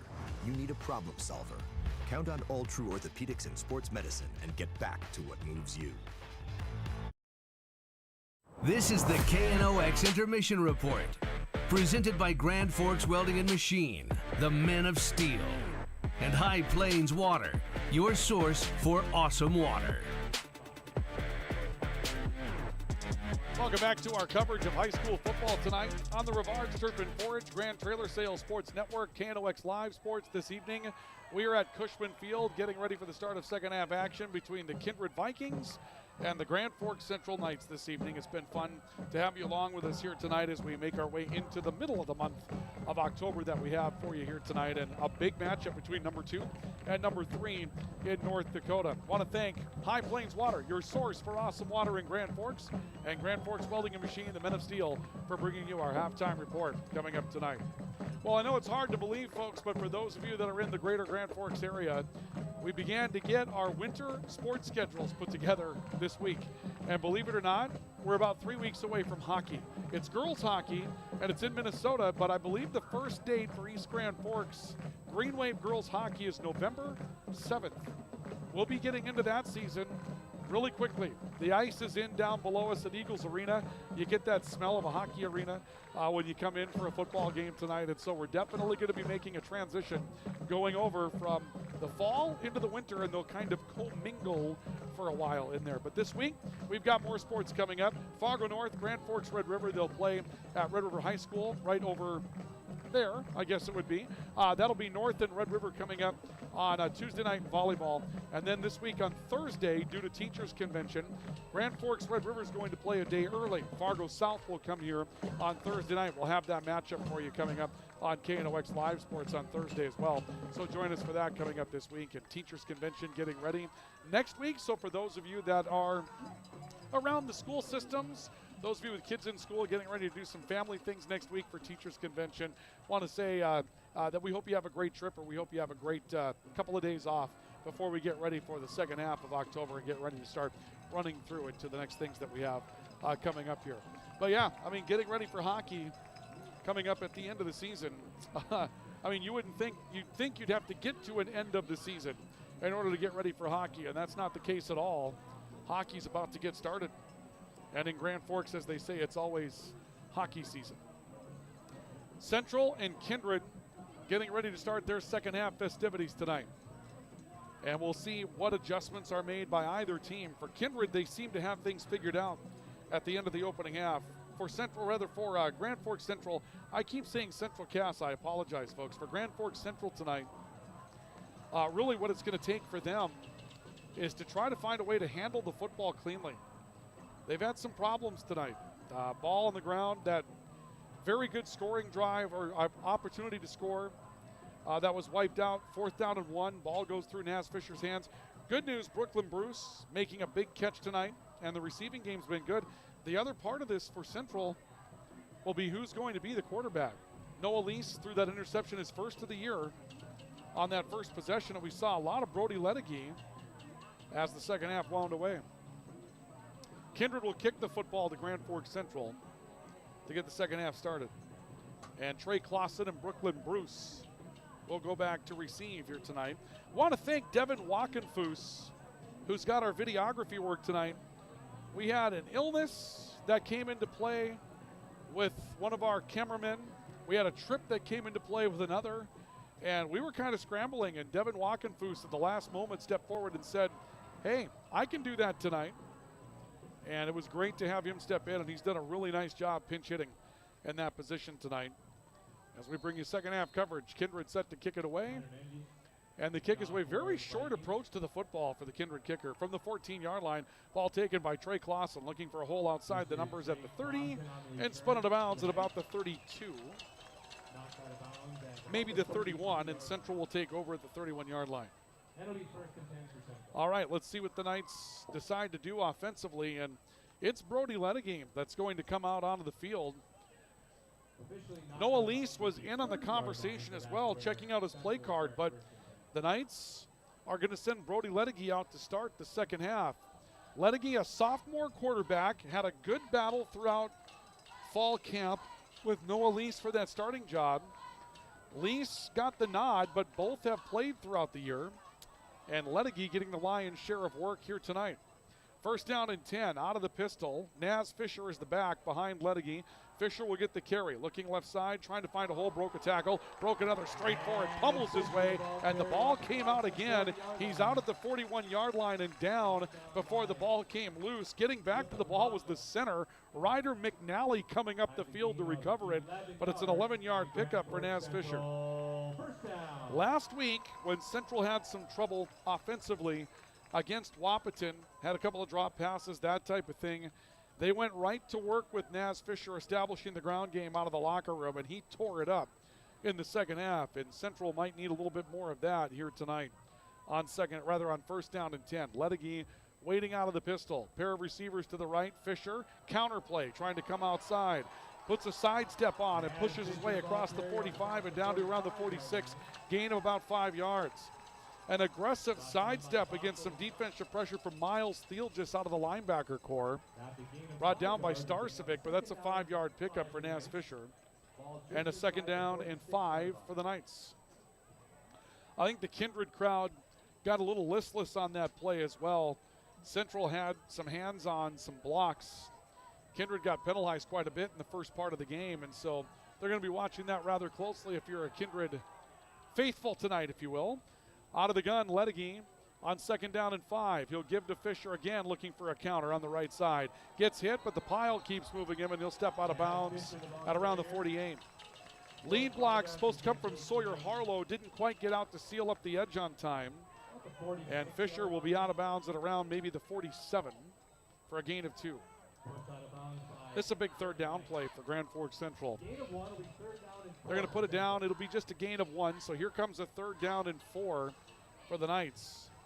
Clock moving with 10 minutes to go, third quarter. 7-0 Kindred on the all-true scoreboard. 3 receivers for Brody Lettigame on third down and 4 for the Knights. He'll have a pair of options to his left. Fisher is the back out of the pistol. A quick throw right side and nobody home. Brooklyn Bruce ran straight down the field, and I believe that Brody Lettigame expected Brooklyn to find a spot and settle in. So here comes fourth down and 4. Knights could go ahead and try to keep the defense on the field and see if they'll move again, but there was very little success on that last time, and the change of personnel comes out early this time, and the Knights are going to punt the football. So we'll see Brooklyn Bruce go back to take a punt snap for Grand Forks Central. Brooks Bacco, the very dangerous Brooks Bacco, waits to take in the punt for the Knights, or rather for the Vikings. Kick is away for Brooklyn, angled near side, kind of shanked this one. It's out of bounds. Ends up out of bounds around the 30. Let's see where this is going to end up. Craig Hahn on our near sideline going to mark it off at the 37. There's a flag down as well. And we'll see what Central's thinking here. Did Bruce get roughed? The Knights seem to be sending out some elements of their offense anyway. Or is this going to be a penalty against Central? Looks like they're ready to mark it off against the Knights. No? I'm not sure. It's going to be a first down for Central. We did not hear what the call was. The umpire had set up as if to step off the penalty against Central, and now they'll step it off against Kindred. It may have been just a running into the kicker type thing. It's only a 5-yard penalty, but Central needed 4. And so the Knights will get a fresh set of downs on the penalty, and it will be first down and 10 for Grand Forks Central. The Knights will have it at the 48 of Kindred. So Lettigame gets a fresh set along with the Knights. 4 receivers, 3 left, or actually rather 2 left. They'll motion Eli Thompson as a fullback. Play action counter. Thompson catching the ball, trying to get outside the numbers, got a block, and a flag is down. Thompson will be knocked out of bounds at around the 31, but this is all coming back after the flag is thrown about 8 yards downfield. Flag was thrown on a block that was being set on the outside. Well-designed play for Central, but had a lot of yellow in this one tonight. And this one's going to be a holding penalty against the Knights. They go to Eli Thompson, and Thompson, of course, has shown us what he can do. 16-yard catch here tonight, and 6 balls for 103 yards through the air coming into tonight. But in this case, the ball will be a 4-yard penalty, so we'll go back onto the Central side of the 50.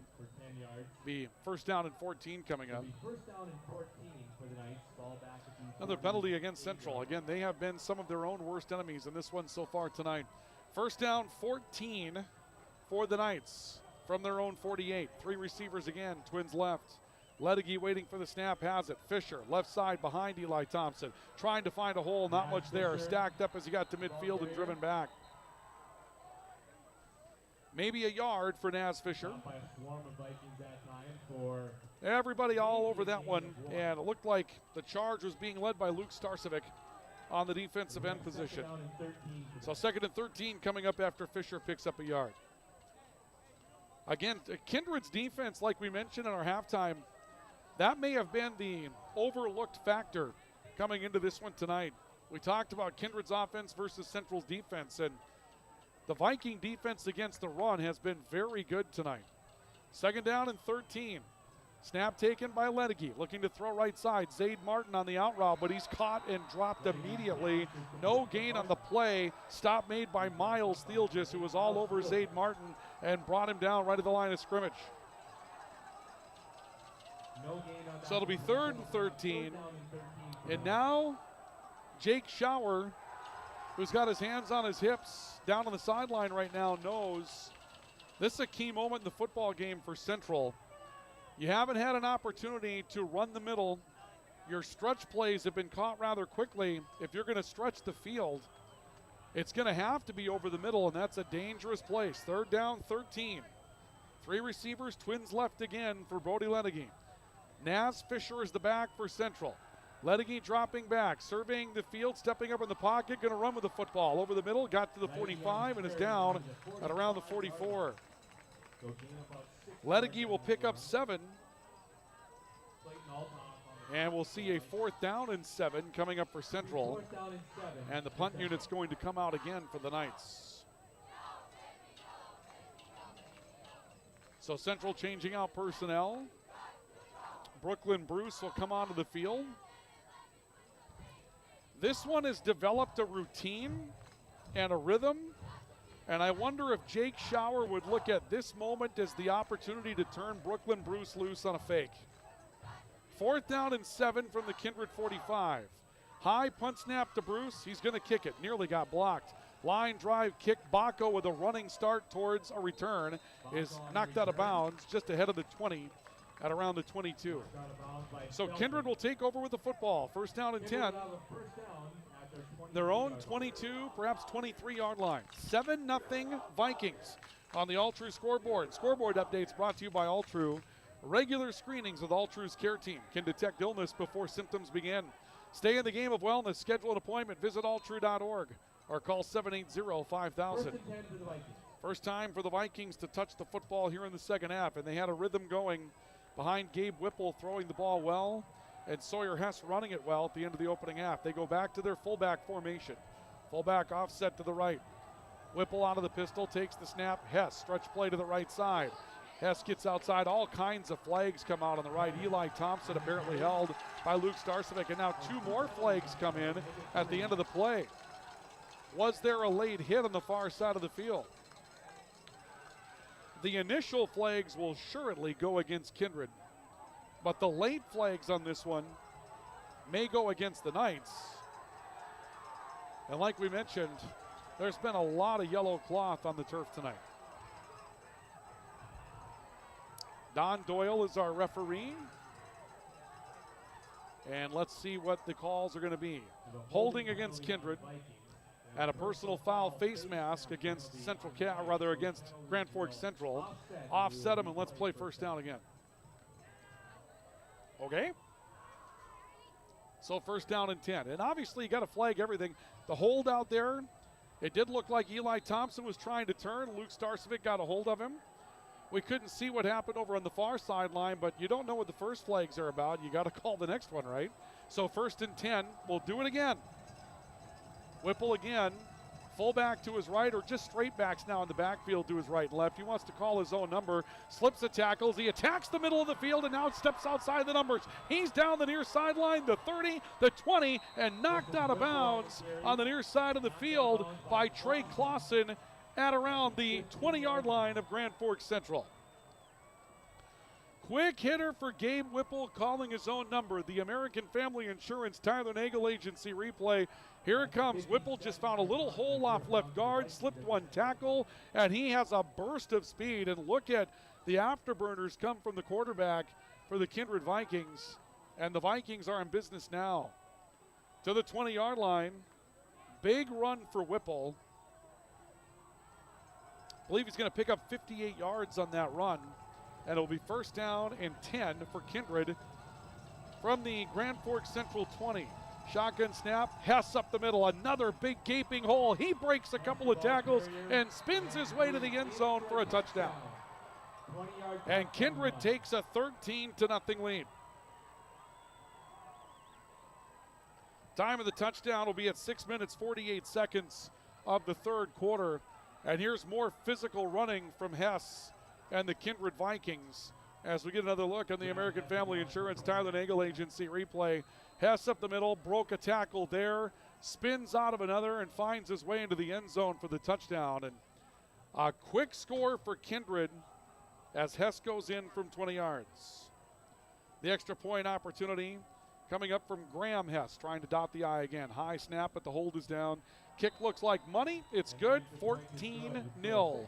Kindred takes a 2-score lead over Grand Forks Central at the midway point of the third quarter. 6:48 left on the All True scoreboard. We have a timeout for Big Jim's Tire, your #1 supplier of egg tires in the region.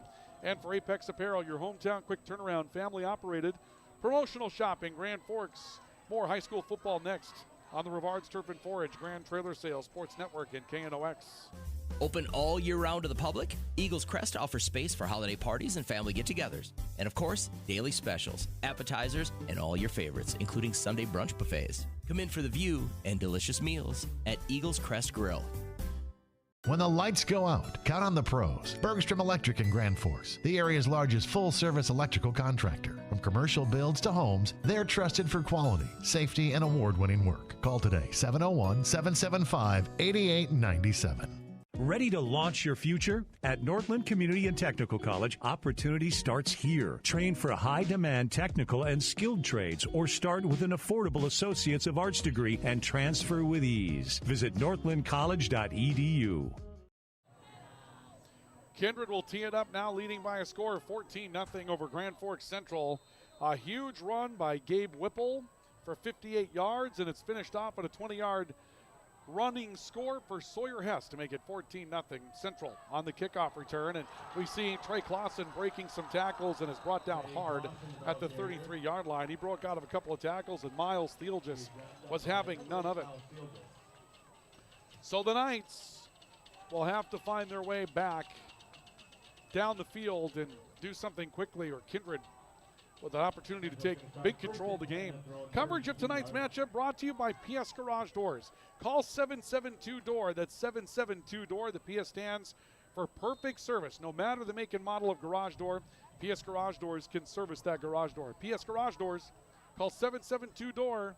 That's 772-DOOR. The pistol taken again. Brody Ledegy stepping up on first down. Throws the middle of the field. Pass incomplete. Dropped. Intended over the middle, I believe, for Brooklyn Bruce. Got in tight on him. Bruce knew he was going to get hit, but ends up dropping the football, and that'll bring up 2nd down and 10 for Grand Forks Central.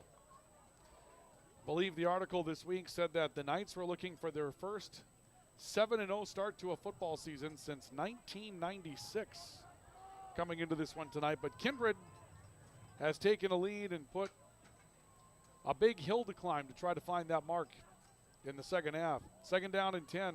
Ledegy the snap. Fisher looking for a hole. Found one up the middle. Drives forward ahead of the 35. Found his way near the 39 before he's brought down. Stop is made by Jackson Schliemann, one of the corners. That'll bring out to the 39-yard line. Gain of 7 yards for Naz Fisher. 43 yards tonight for Naz on the ground. And here comes 3rd down and 3 for Grand Forks Central. This is a pivotal play for the Knights. Down 14-0. Central needs a drive continuing play here. And nope, whistle, flag. Someone moved. Kindred has had this technique throughout the night, and you don't say anything about it right away if you haven't seen them play week in, week out. You sort of wait to see if it's something they're doing technique-wise to try to match up front. But I don't believe that's what it is. I think what Kindred's doing is shifting aggressively on the defensive line to see if they can lure some movement from the opposing team's offense, and they've found a way to do that a couple of times here tonight. So 3rd and 3 becomes 3rd and 8. And a little more difficult conversion now for Grand Forks Central. Down by 2 scores. Ledecky will take the snap, rolling left side, steps up against pressure, going to be hit and drops down, and flags come out on the end of this play. Now we're going to see the horse collar tackle. Brody Mauk chased after him and caught him from behind, but 2 flags came out, and we may see a face mask, we may see a horse collar. If it's either of those, and this likely be the personal foul penalty, if it's a face mask, you're likely going to see a Grand Forks Central 1st down. Flags were thrown on the tackle. Can't believe there would be much of a hold out in that vicinity. And they'll talk things over as a group and try to figure out what's going to happen here. Been a very active night for our referees tonight. And this conversation continues. And I believe they're wearing the headsets tonight, so they have the opportunity to talk this over from anywhere on the field, but they've seen fit to come together here, and now official number 5 is going to step into the conversation. And it's going to be a personal foul, horse collar tackle against Kindred. Now, they were talking about where to enforce the penalty from, whether it's a spot foul or a line of scrimmage foul. This is going to be a spot foul, so they enforced it from the spot, not from the line of scrimmage. But a personal foul is an automatic 1st down, so the Knights do not pick up the yards necessary on their own on the penalty, but they get what they need because of the personal foul penalty, and it's 1st down and 10 for Grand Forks Central at their own 43. So another penalty against Kindred, and this time Grand Forks Central gets a huge advantage to try to keep a drive alive that they need. Naz Fisher on the right side on 1st down, busting one outside towards the numbers at midfield, puts his head down, throws a tackler out of the way, drives his way to the 46-yard line. Fisher picks up near 10, may have enough for a Grand Forks Central 1st down. We'll see. They're going to eyeball it in, and they say that's enough. Our referee says a 10-yard pickup on that one. And Naz Fisher has a 1st down. 53 yards on the night now for Fisher. And the Knights have some momentum. 1st and 10 at the Kindred 47. Kindred leading 14-0 on the all-true scoreboard. Pair of receivers left for the Knights. Another pistol look. Brody Ledecky is in the backfield. Fisher standing behind him. Ledecky the snap, gives to Fisher. Right side, counter play. Fisher trying to drive forward, got across the 45, down to the 44.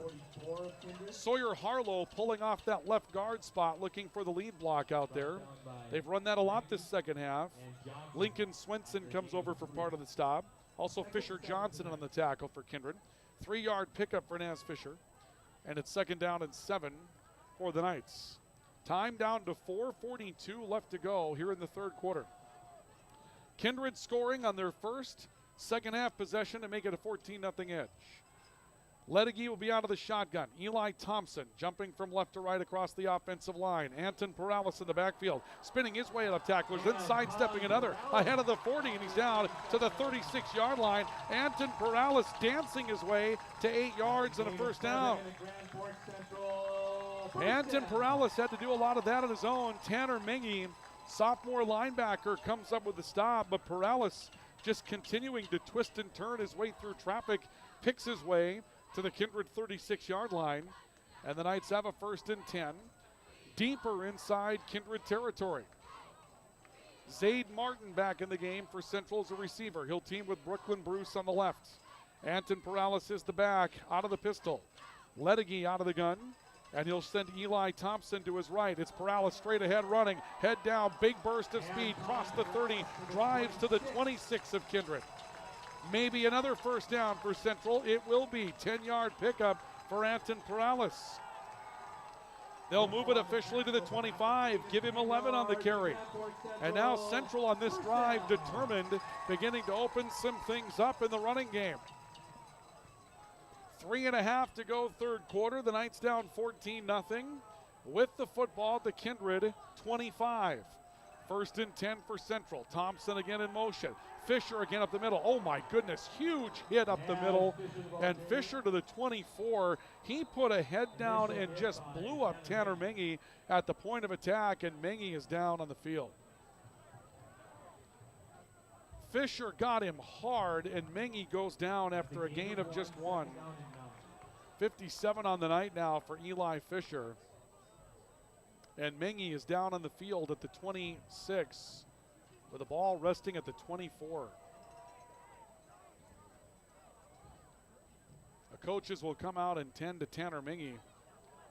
And the Kindred Vikings will take a knee on their far sideline as that hit from Eli Fisher that he just leveled in on the hole was a powerful shot, and yet Mengi got enough of him to slow him down and allow the rest of the Kindred defense to catch up. But that was a bruising shot that Naz Fisher dealt out on the end of that run. Mengi seems to be holding at his left arm. The helmet from Naz Fisher kind of got underneath the face guard of Mengi on that hit. And so if you're, thinking about where that contact comes into play, you're in the sternum, the collarbone region, that kind of thing. And Mengi's back up to a sitting position. That's good news for the Kindred Vikings. And Mengi will head off the field under his own power.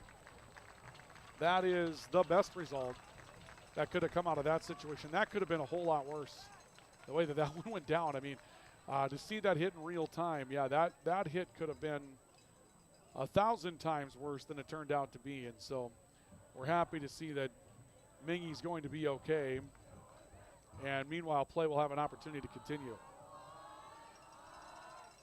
So here comes 2nd down and 9 for Grand Forks Central at the Kindred 24-yard line. 14-0 lead for the Kindred Vikings, ranked 2nd in North Dakota. Central ranked 3rd in North Dakota coming into tonight. Pair of receivers left. Brooklyn Bruce goes with Zaid Martin to the left of Brody Ledecky. Ledecky has Eli Thompson as an up tight end on his left. Takes the snap, Fisher play action, throwing over the middle. Thompson trying to make a one-handed grab, and flags come out. Are they going to hit pass interference on this? There's a flag on the play. Thompson had a bit of his body on the backside of that catch held up a little bit, and his arm may not have been able to extend out to grab the football. Flag comes out at the end of the play.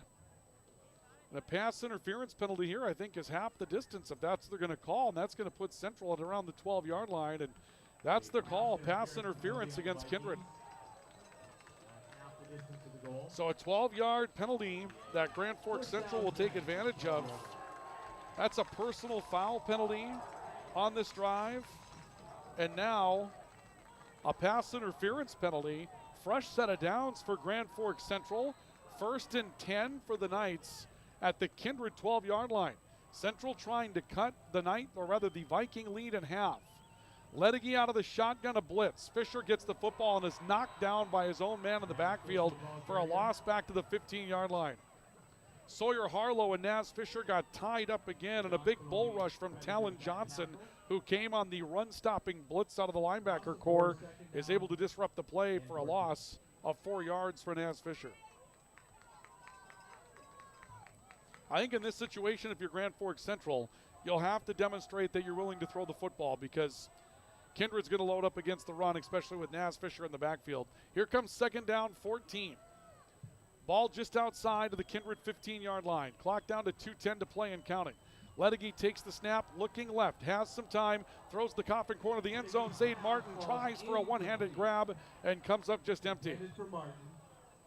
Ledecky threw the ball to a good spot. Zaid Martin had a step on that right side, but going to be a tough catch no matter what. Not really a back shoulder fade, but it looked like one with the way that that route was written. And so here comes 3rd down 14 for the Knights. And it's likely 4-down territory here for Central. Down 14-0. You come away with 3 here. It's still a 2-score game. Clock to 2:05 to play in the 3rd. The Knights seem to be struggling with some personnel here. 3rd down 14, and Grand Forks Central is going to use a timeout. So the Knights will call for a stoppage. Clock down to 2:05 to play here in the 3rd quarter.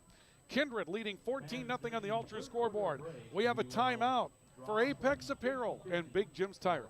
This is our coverage of high school football on the Rivards Turf and Forage, Grand Trailer Sales Sports Network, and KNOX Live Sports. And we'll be back with more in just a couple of moments, so don't go anywhere. When you need the right part for your pickup, head to Northwood or call Mike's Custom Truck. Amanda will drop ship any part you need. Turbos, upgraded fuel pumps, Edge products, and more. Mike's Custom Truck, 587-6335. Nelson Auto in Grand Forks is proud to sponsor area athletics. We know the value of a good team, and we'd like to invite you in to meet our team. See how our team takes care of you and your family. Nelson Auto at Grand Forks, home to Ford, Chrysler, Dodge, Jeep, and Ram.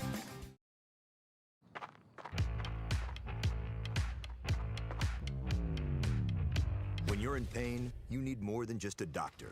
You need a problem solver. Count on All True Orthopedics and Sports Medicine and get back to what moves you.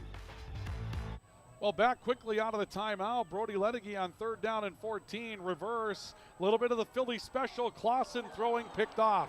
Not the same result as last year against Fargo South in the Alara Center. This time it's read by Brooks Bacco, and Bacco takes it away. Central defeated Fargo South on that play in overtime last year in the Alara Center. They've run it once this season, and now it seems like all of their opposition is keenly aware that the Knights have that in their bag of tricks, and Brooks Bacco with a takeaway for the Kindred Vikings. Drive stalls out on the turnover at the Kindred 8. 14-0 Vikings over the Knights, and with 1:57 left in the 3rd, the Viking offense is back on the field. 1st down and 10. Snap taken by Whipple. They attack with Hess, flag down, and the ball's out. Recovered by Kindred. Back at the 7-yard line. Ball's recovered by the Vikings. Lincoln Swenson coming back to the football. And let's see what the flag will be against the Vikings. Or will it be against Central? Were they offside? Those are kind of the options here. Kindred's backing up. Holding penalty against the Vikings. And it's going to be declined by Central. So they'll take the down rather than the distance. Ball will pop back to the 7-yard line for a loss of 1 on the fumble. And it'll be 2nd down and call it 11 for the Kindred Vikings. Well, the Viking fans that are here tonight probably wondering a little bit. They likely haven't been flagged this much throughout the course of the season. Been a lot of penalties against Kindred tonight. Single receiver to the right. And now a bunch in the backfield. You've got slots to the right and left. Actually motioned by the fullback, rather. You've got running backs in the backfield and a giveaway to Hess, and Hess will be hog-tie. Correction, Miles Theelgis is brought down back at around the 6-yard line. Maybe a loss of a yard. Let's see where they put it. Perhaps no gain. No gain on the play. Yeah, they're going to put it back at the 7-yard line, so no gain there. Central gets a big play, and it's 3rd down 11. All right, here we go. Well, the Knights have a big play defensively here. Down 14-0. You can ill afford to let Kindred even go on a time-consuming drive.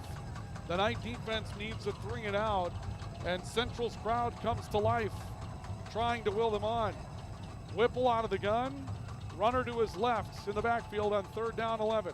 Whipple takes the snap, short drop, throws right side, pass is caught on the right by Graham Hess, and Hess is wrapped up immediately and dropped It'll be a gain of about 6, up to around the 13. Trey Clausen comes up with a physical tackle. Hess's second catch tonight. 24 yards for Hess. And on 4th down and 6, you would think the Vikings would want to punt the football. The clock can run out on this third quarter, and that may be what they're waiting for. Play clock's at 20 with the game clock at 16. And so it would appear the Vikings are going to take their decision with them into quarter number 4. Another touchdown for Kindred in the third. Central stymied down in Kindred's territory again. And that's the end of the third quarter of football tonight. After 3 on our All-True scoreboard. It's the Vikings 14 and the Knights nothing. Our fourth quarter is on the way after a timeout for Apex Apparel, your hometown quick turnaround family-owned promotional shop, and Big Jim's Tire, your #1 supplier of ag tires in the region. This is high school football on the Rivards Turf and Forage, Grand Trailer Sales Sports Network, and KNOX. Hey, this is Pastor Paul. I'd like to welcome you to Hope Church, especially if you're a person that doesn't have a place where you hang out spiritually. We would love for you to come and experience hope and find God. Hope Church, 9, 10:30, and 6 p.m. on Sundays. For more information, you can check out gfhope.org. Pick 6 for $19.99, a perfect meal for 2. That's gotta rhyme. Well, how about munching on Pick 6, my mouth going yap, yap. People always staring at my wings, they go flap, flap. Dave is so surprised because he didn't know I'd rap. Pick 6 meal for 2 for $19.99. H&S Electrical Services is proud to support local high school sports. From homes to industry, we deliver safe, reliable electrical solutions. Locally owned and operated, our skilled team ensures quality and service you can trust. H&S, trusted in your homes and businesses. We go to the fourth quarter. Grand Forks Central trailing Kindred by a score of 14-0, and on 4th down, the Vikings will punt the football as Brooks Baco will come on to receive the snap inside his own 3. Brooklyn Bruce back to return, kick away. Another good kick from Baco. Bruce at the 44-yard line. Sets up a far side return, in some trouble. Thought about reversing his field, stays with it to the right sideline, got to the 50. Did well to return that for about 4 yards. And another big kick by Brooks Baco. And so the Knights will take over, 1st and 10, officially their own 49-yard line, trailing by a score of 14-0. Our coverage tonight brought to you by PS Garage Doors, where the PS stands for painless shopping. If it's time for a new garage door, they have you covered. Their warehouse at 4733 Demers in Grand Forks can show you a number of different options. And those of you in agriculture, if your implements have become too wide for the barn door, they'll come to you, widen the door jamb, and install the right garage door, take care of all of it themselves. PS Garage Doors, call 772-DOOR. Here comes Grand Forks Central in need of points badly. 1st down and 10. The Knights down 14-0. Snap taken by Ledecky. Anton Perales straight ahead running. Dives for 4. Another stop made on the defensive line, or rather on the linebacker spot by Tellen Johnson. The one takeaway that you have through 3 quarters in this one tonight is that Kindred comes out of this really with the storyline of being a complete football team. And you might have known that already if you're a Kindred Viking fan. I think the headlines that Kindred had generated across the state was their ability offensively. Their defense has stood up to some challenges, and they've been well coached tonight. 2nd down and 5. Perales right side, sidesteps a man in the hole, dives forward, short of the 1st down. Another stop by Tellen Johnson, a gain of about 4 for Perales. Perales up to 47 yards tonight. Here comes 3rd down and 1 for Central. Just straight ahead running right now for the Knights. They get a short field here in this situation. This is a drive they absolutely have to have. On 3rd down and 1, the Knights likely in 4-down territory, down by a score of 14-0. Pair of receivers left. Eli Thompson motions left to right behind the line. Fisher straight ahead, head down. Didn't get much, didn't need much. He's out to the 40, and that's going to be enough for a Central 1st down. He'll pick up 2. Just power running for Naz Fisher. He's got 55. 1st down and 10 for Central. They pick up an opportunity to continue the drive. Now, at some point, the young quarterback, sophomore Brody Ledecky, going to be called upon to stretch the field. He did throw to Eli Thompson over the middle once. The edges have been well defended by Kindred tonight, both running the football and throws to those sides as well. Back in, Zaid Martin. He'll team on the left-hand side with Brooklyn Bruce. on 1st down and 10. Snap taken. A look way by Ledegy. In trouble in the backfield. Flags down. Ledegy's down as well on a quarterback sack. Back at the Kindred 43, and Ledegy's slow to get up. Not sure what the flag's going to be about, if Central's going to be hit for holding, and it looks like they're talking with the Kindred sideline. We'll see what the Vikings elect to do. I think they're in a situation here where you may want to take the distance rather than the down. It's 2nd down and 15 if you decline, 1st and 20 if you accept. But the ball goes back to near midfield if you take the penalty. Actually, holding penalty could be worse here. No, Kindred's going to decline it. They're going to take the down rather than the distance. Okay. So it'll be 2nd down and 15 after a quarterback sack. And we talked about needing to throw the football, but if you cannot protect your quarterback, and as of late, the Kindred defensive line has not really given Central any opportunity to set up and have time to throw. 2nd down and 15 for the Knights. A pair of receivers left. Ledegy out of the pistol. Naz Fisher's in the backfield. Ledegy takes the snap, looking at Fisher, and now throws middle screen with Eli Thompson. Thompson trying to get outside the numbers. He's tackled well as he got to the 41. That's a great open field tackle by Jackson Schliemann. On a tight end that's hard to bring down, Thompson will pick up 4 on the catch. But Schliemann with that tackle, and for those of you that haven't seen Eli Thompson play, he's a big physical player, and he's hard to bring down the open field like that. And that was just an even more physical effort from Jackson Schliemann. That's one of those where if you're Kindred in this situation, you've got to make that play. You can't allow something after the catch. Schliemann did an excellent job. So here's 3rd and 11.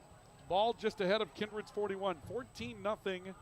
Central down by 2 scores. 8:50 to play 4th quarter. Shotgun snap to Ledegy. He has some time. Looking for Bruce over the middle. Incomplete. Bruce got a step, but got a little late trying to get away from coverage from Sawyer Hess. And it's 4th down for Central. 8:40 to go. If you punt, best case scenario, you get it back with about 6:40 to go. If you're Central here, I think this is 4-down territory. Down 2 scores. You really can't afford to not have the ball in your hands at this point.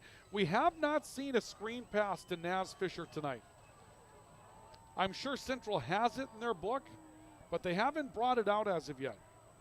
Here comes 4th down and a little better than 11, and the Knights need a conversion here. Ledegy drops back, pressured, hit, sacked.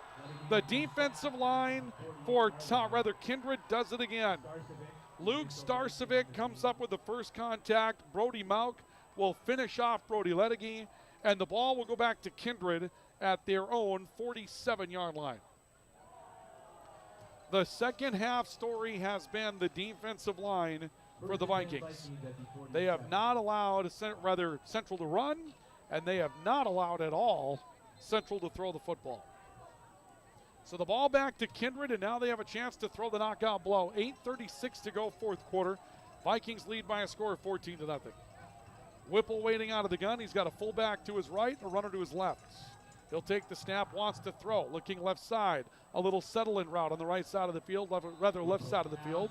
Caught. I believe it's Brooks Bacco that makes the catch. He does up at the Central 39. Be a pickup of 14 yards for Brooks Bacco on just his 3rd catch tonight. And it's 1st down and 10, Kindred to the Central 39-yard line. Well, if the Vikings put points on the board here in any way, this becomes maybe an order that's too tall for the Knights. 1st down and 10 from Central's 39. Whipple waiting out of the shotgun. Pair of receivers, one each side. Quick slant throw. Bacco looking to put a move on in the open field. Just takes what's in front of him ahead of the 25 and down to the 20-yard line for a 19-yard catch for Brooks Bacco. You give Bacco a little bit of space, and it's what he does after he catches the ball that can really scare you. But both Starcevic and Bacco, they've got properties that are difficult to coach because of their size. Bacco's tall, Starcevic's tall and physical, but the way they use their bodies, they're so good at it. They can keep defenders at bay and make it an 11-on-10 game just the way they run their route. 1st and 10 at the Central 19. Hess up the middle, has a big hole. Hess second level, touchdown, Kindred Vikings. Sawyer Hess from 20 yards out on the score. Hess will tack on to his night now with 90 yards on the night. And Hess will make it a 20-0 game in favor of Kindred. The second 20-yard run tonight of the second half for Sawyer Hess to score. And Hess into the end zone to make it a 3-score game. And now on to dot the I is Graham Hess for the Kindred Vikings. Kindred taking a big step in this one. They've shut out Central so far tonight. And now they make it a 3-score lead with 7.5 to go. Kick is on its way, and that kick is good. And it's 21-0 in favor of the Vikings. 7:31 to go here in the fourth quarter. We have a timeout for Apex Apparel, your hometown quick turnaround, family-operated promotional shop. And brought to you tonight by Big Jim's Tire, your #1 supplier of egg tires in the region. This is high school football on the Rivards Turf and Forage Grand Trailer Sales Sports Network. Open all year round to the public, Eagles Crest offers space for holiday parties and family get-togethers. And of course, daily specials, appetizers, and all your favorites, including Sunday brunch buffets. Come in for the view and delicious meals at Eagles Crest Grill. If you've got an electrical emergency, call RBB Electric. We are your 24/7 electrician. Your call will always be answered by an RBB employee ready to help 24/7. RBB Electric is on time every time. Your time is valuable, and we don't waste it. RBB Electric always calls ahead to schedule service. We are online always. If you suffer from slow download speeds, call our certified network designers and installers. On call, on time, and online. RBB Electric won't leave you in the dark. RBB Electric, your 24/7 electricians.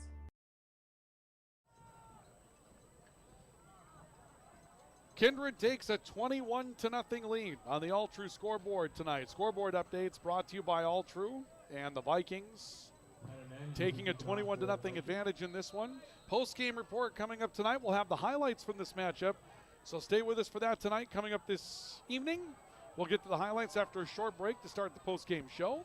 Kickoff return for Brooklyn Bruce for Central, and he'll rumble out of bounds at the 34. And Central will have to go quickly.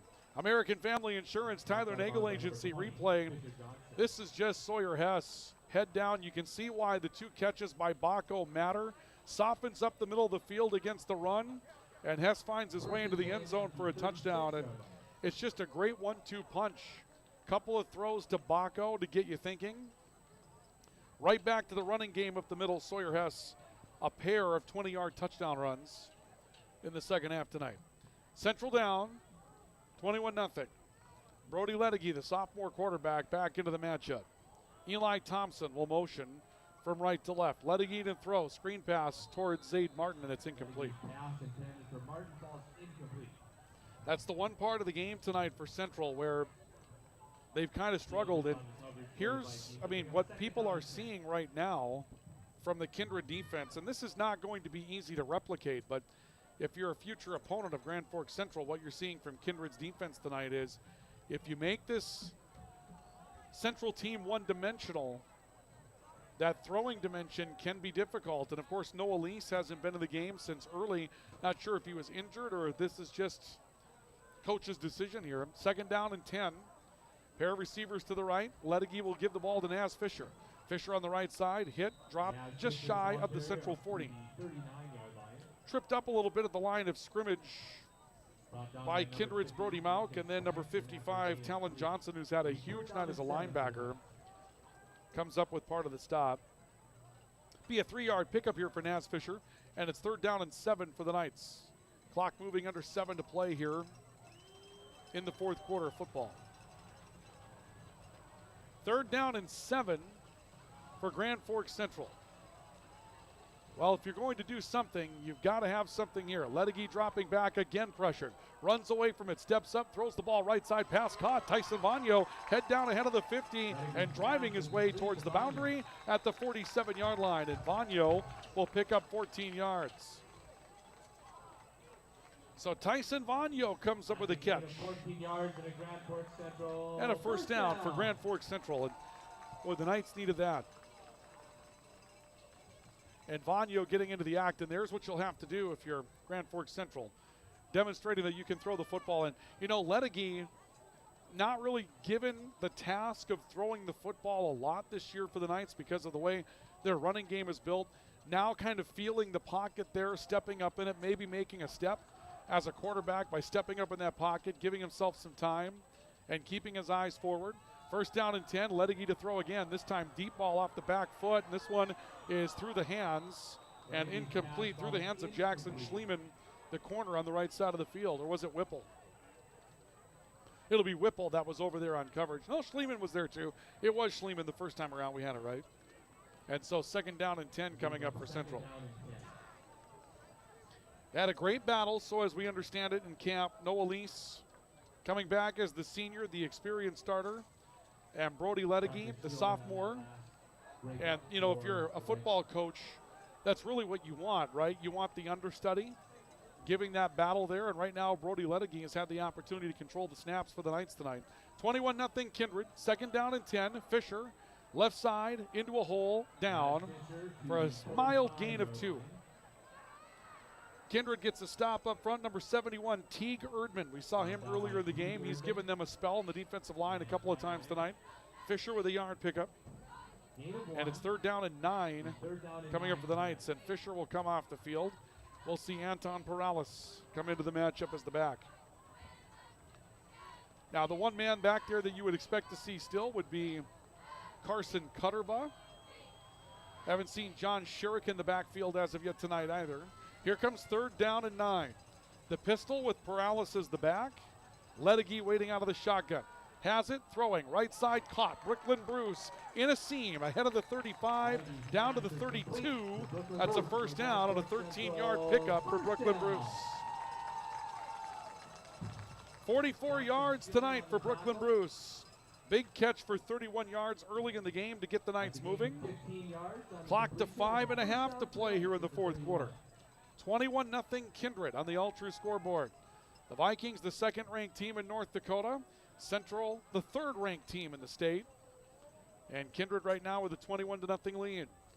And they've had to work for it. Ledegie stepping back against a mild pass rush. Ball deflected on a throw and incomplete. Intended for Bruce. A little too low, and one of the defensive linemen got to it. You're seeing now one of the reasons why there's some extra time for Brody Ledegie to throw is Kindred's changed up their defensive approach a little bit. They're dropping back a few more in coverage. Looks like just a 3-man rush every time. Want to keep things in front of them. Probably no reason to blitz at this point. The clock your friend if it's moving. Second down and 10 for Grand Forks Central. That incompletion stops the clock with 5:12 to go. Thompson in motion. They'll give the ball to Perales. And not Perales, rather this is Carson Cutterbaugh. And Cutterbaugh will make maybe a yard out of it. Whipple attacks him. Also Fisher Johnson gets to him. And so here comes third down. Actually no gain for Carson Cutterbaugh. And it's third down and 10. No gain on the play. It'll be third down and 10. Under 5 to play now. Central goes to Central Cass next week on Friday. Red River, who is at Wahpeton tonight, will play here against Fargo South on Thursday night this week. Third down and 10. Ledegie out of the pistol. He'll motion a man from right to left. That's Trey Clausen. Ledegie stepping up, throwing right side for Clausen. He's got it behind a defender inside the 10. It'll be first down and goal for Grand Forks Central as Trey Clausen comes up with a big play. Let's look at again the American Family Insurance Tyler Nagel Agency replay. Clausen running around on the near side of the field. Ledegie taking a look at him, and that's up and over a defender for Trey Clausen to come up with that catch. Really nice to see a spark here for Grand Forks Central down the stretch as we see Trey Clausen, our player profile tonight, our guest that we had in our interview. First down and 10 for Grand Forks Central. First down and goal rather at the 9. And a running play to the right side will come up with minimal gain to around the 8. Brought down by Swenson after a short gain. Another gain up, or rather another tackle for Lincoln Swenson up front. And he has been a really solid performer tonight for Kindred. Second down and goal from the 9 for Grand Forks Central. Clock to 3:35 to go, fourth quarter. Anton Perales is the back. Knights just trying to find the end zone here. 4 receivers. Trip bunch to the right. Lone man near side, Brooklyn Bruce. Are they looking one-on-one with Bruce in the coffin? We'll see. Motion coming back across the formation from Zaid Martin. A look that way by Lettig. He steps up, throws, incomplete, batted, touchdown. Brooklyn Bruce right through the hands of Gage Whipple, and Brooklyn Bruce takes it on a batted football and scores for the Knights.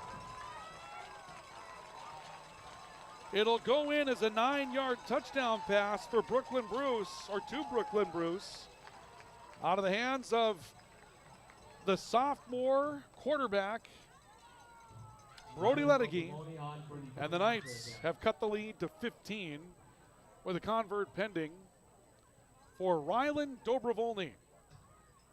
First opportunity to kick tonight for Dobrovolny. Good snap, hold is down, kick is on its way, that one's good. And the Knights are back within 14.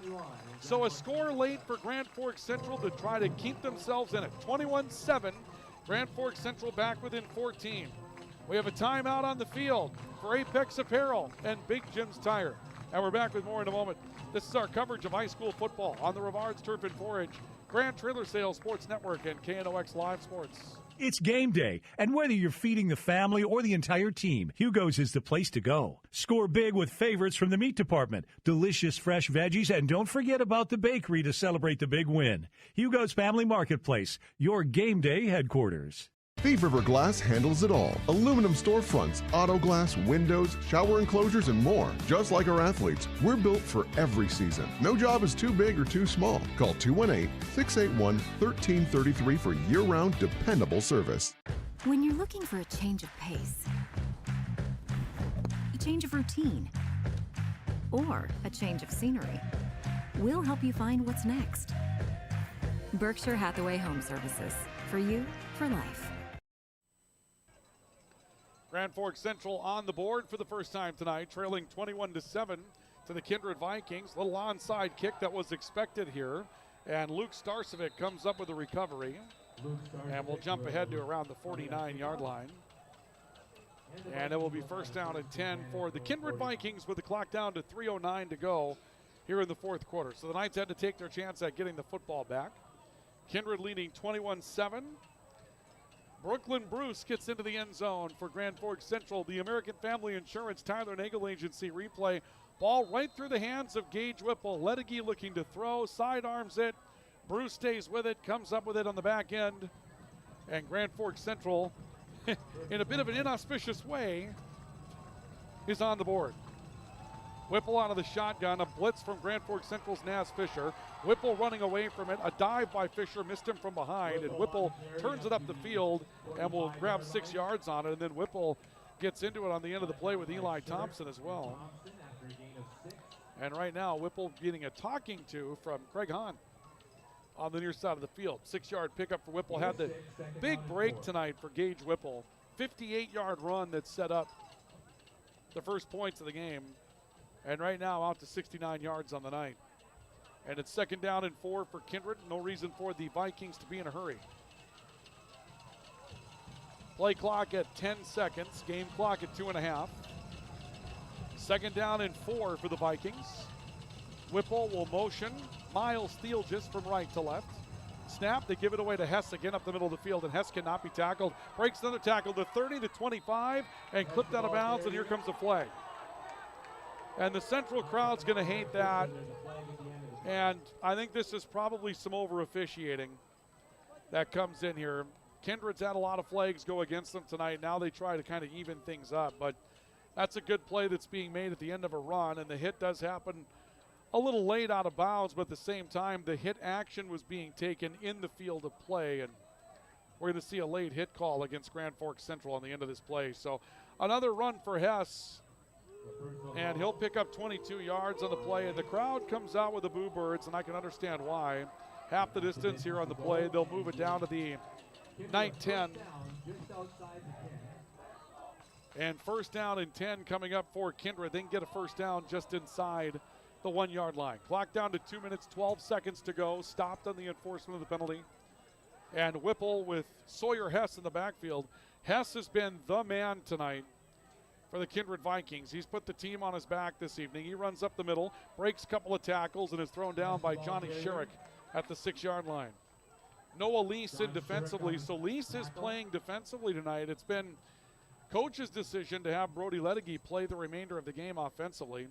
5-yard pickup, and Kindred's in hurry up here, and I'm not exactly sure why. Play clock at 27 seconds, game clock just under a minute 50, and they're going to take this snap rather early. Whipple standing tall in the pocket, flushed, going to take a hit and goes down. Eli Thompson wraps him up back at the 12, and Kindred might want to think about taking a little bit more time off the clock here before they run another play, especially with their starting quarterback out there. 2-score lead and only a minute 25 to go. This is a bit confusing as to how Kindred's finishing the game.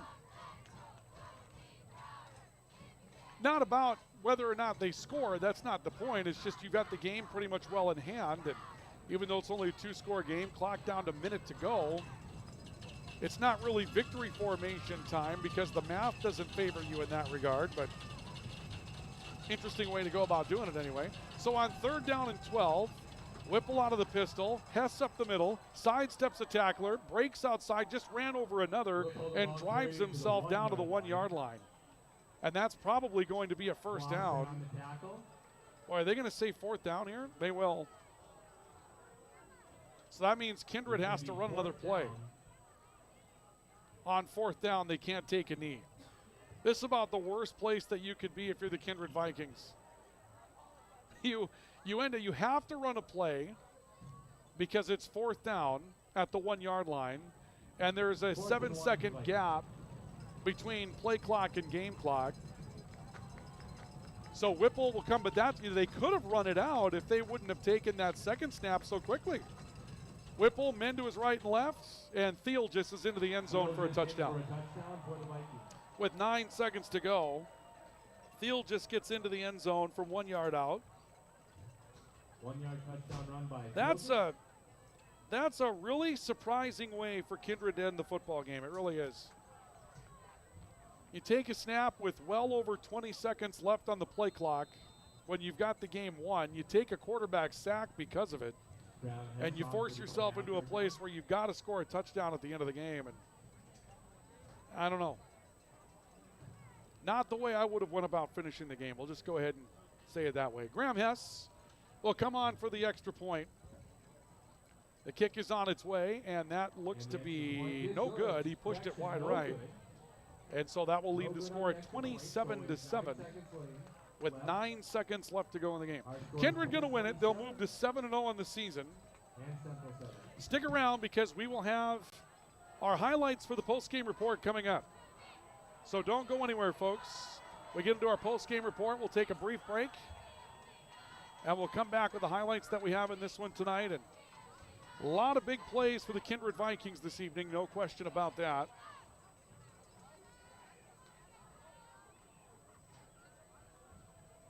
So we'll run those back for you. We'll have our play of the game this evening, which will be brought to you by Holloway Junk and Demo. Player of the Game Award brought to you tonight by PS Garage Doors, and our finest auto trim, finest cover of the game tonight as well. All coming up in our post-game report tonight.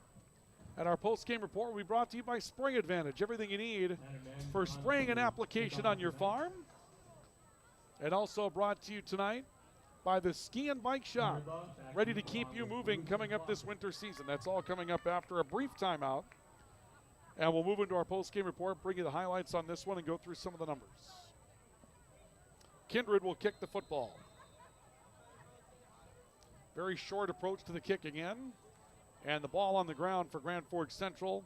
They'll run a reverse with Brooklyn Bruce, who's got little room to operate with ahead of the 20. He's out to around the 24. That'll be the final play of the game. And that's going to end up being the final play of the game coming up tonight. Sawyer Hess, 123 yards rushing tonight for the Kindred Vikings. And the Vikings are 7-0 as they take home a 28-7 victory tonight over Grand Forks Central. A very impressive defensive performance by this Kindred Viking team tonight.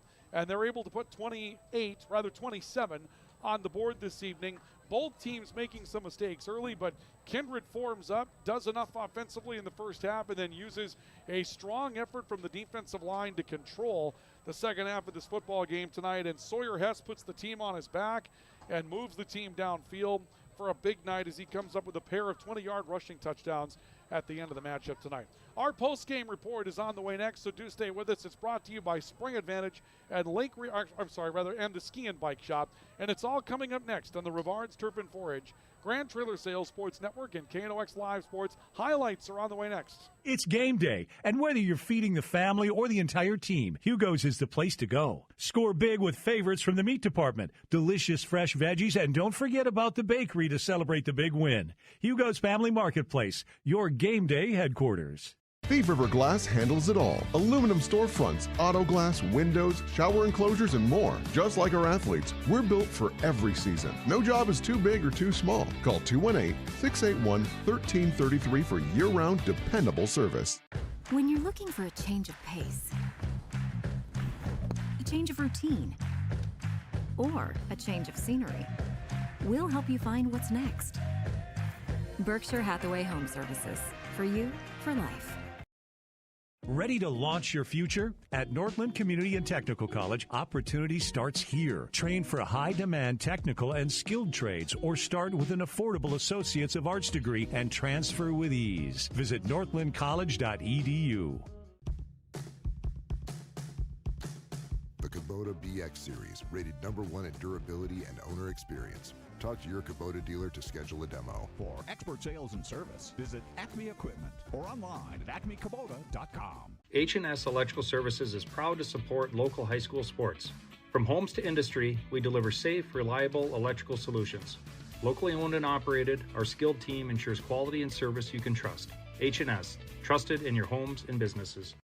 Whether it's a golf course, your lawn, a pasture on your farm, cover crop, or even a food plot to help you get that big buck, Rivards Turf and Forage of Grand Forks has developed, mixed, and packaged the premium specialized seed you need for almost every application. Go to rivards.com. Rivals on the ice, united in the stands, and everyone's geared up from Jarrell Sports Center and Hockey World. Hockey gear, fan apparel, Nodak Pride, we've got it all and more. Locally owned, 1004 South Washington Street. Shop local, shop Jarrell's. Grand Trailer Sales in East Grand Forks is your go-to spot for enclosed utility, flatbed, and dump trailers in the Red River Valley. They have the biggest selection on hand of trailers with great pricing. If you're looking for parts, service, or simply to buy, GrandTrailersales.com. This is the KNOX post-game show, brought to you by the Ski and Bike Shop and Spray Advantage.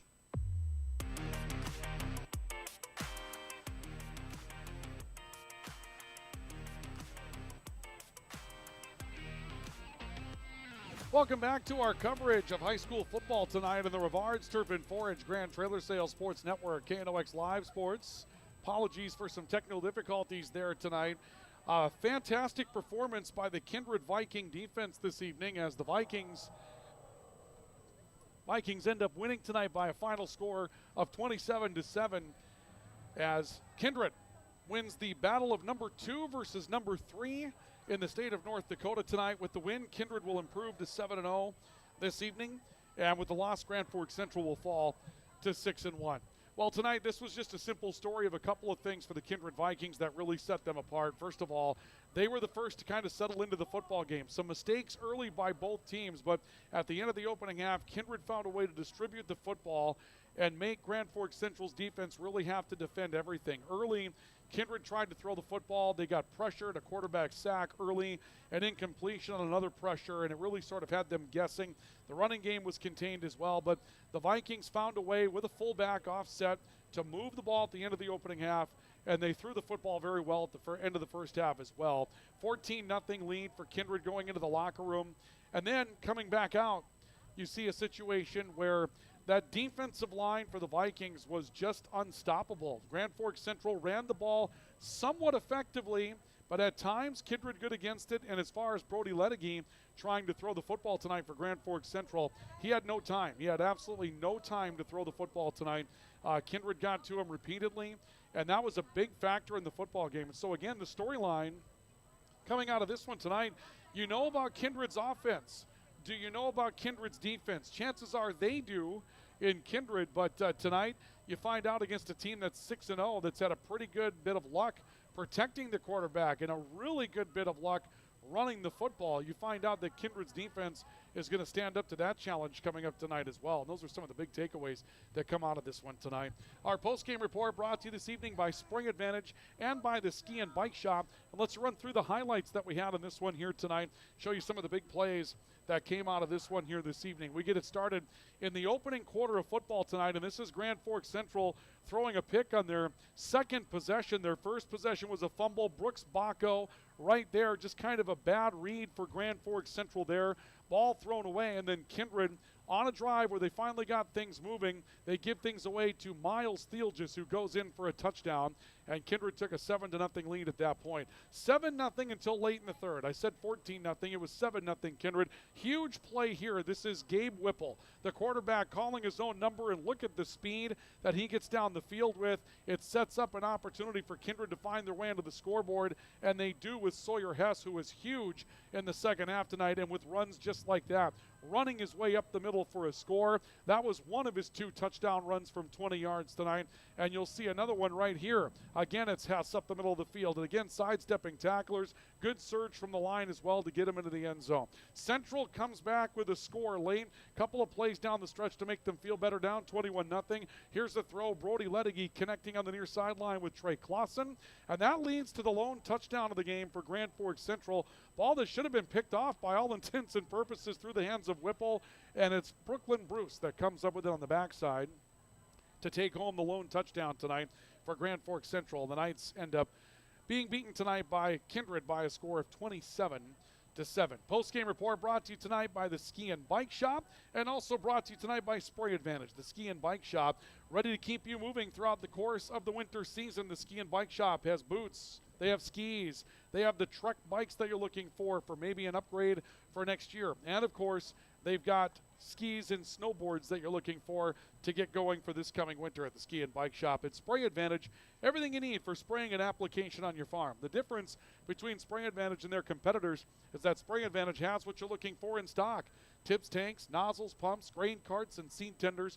2 locations to serve you in Grand Forks and St. Thomas. Spring Advantage, make them a part of your agricultural game plan now and for years to come. Well, let's take a look at the final numbers in this one tonight. Kindred, 312 yards of total offense unofficially here this evening, and it's led by Sawyer Hess, who runs for 123 yards. 2 touchdowns tonight for Sawyer Hess to lead the running game. But Gabe Whipple, that one huge run that you saw in our highlights package that you had tonight, was just a big springboard for him, getting out to what turns out to be kind of a blue-collar 69-yard effort tonight. I mean, in the long run, it wasn't a lot, but that big run was a big part of getting things moving in the right direction tonight for Kindred, and they have 312 yards of total offense to show for it this evening, and they're going to outgain Grand Forks Central 312 to just 202. This Central Knights team was held to just 202 yards of total offense tonight. As far as catching the football tonight, Brooks Bacco, 4 catches for 53. Luke Starcevic, pair of catches for 24 yards tonight. Graham Hess, a couple of catches for 24 for Kindred as well. For the Knights, we see Naz Fisher, 59 yards on some tough running tonight. Anton Perales with 47 yards this evening. Brooklyn Bruce, a bright spot tonight for Grand Forks Central, as he catches 2 balls for 44 yards tonight. Eli Thompson, couple of catches for 20. Zaid Martin, couple of catches for 14. Tyson Vanyo, catch for 14 as well. And we also saw a good catch for Trey Clausen. As a matter of fact, I didn't get Clausen's numbers in on that one. That was an 18-yard catch for Trey Clausen. So just go back and refine those numbers a little bit further. As it turns out, Grand Forks Central will move the ball 114 yards through the air tonight, only 106 yards on the ground. That really turns around their offense, and Kindred outgains Grand Forks Central by a total of 312 to 220 in this matchup tonight. So that was a big factor there tonight as well. Again, your final score this evening here at Cushman Field is Grand Forks Central beaten by Kindred by a score of 27-7.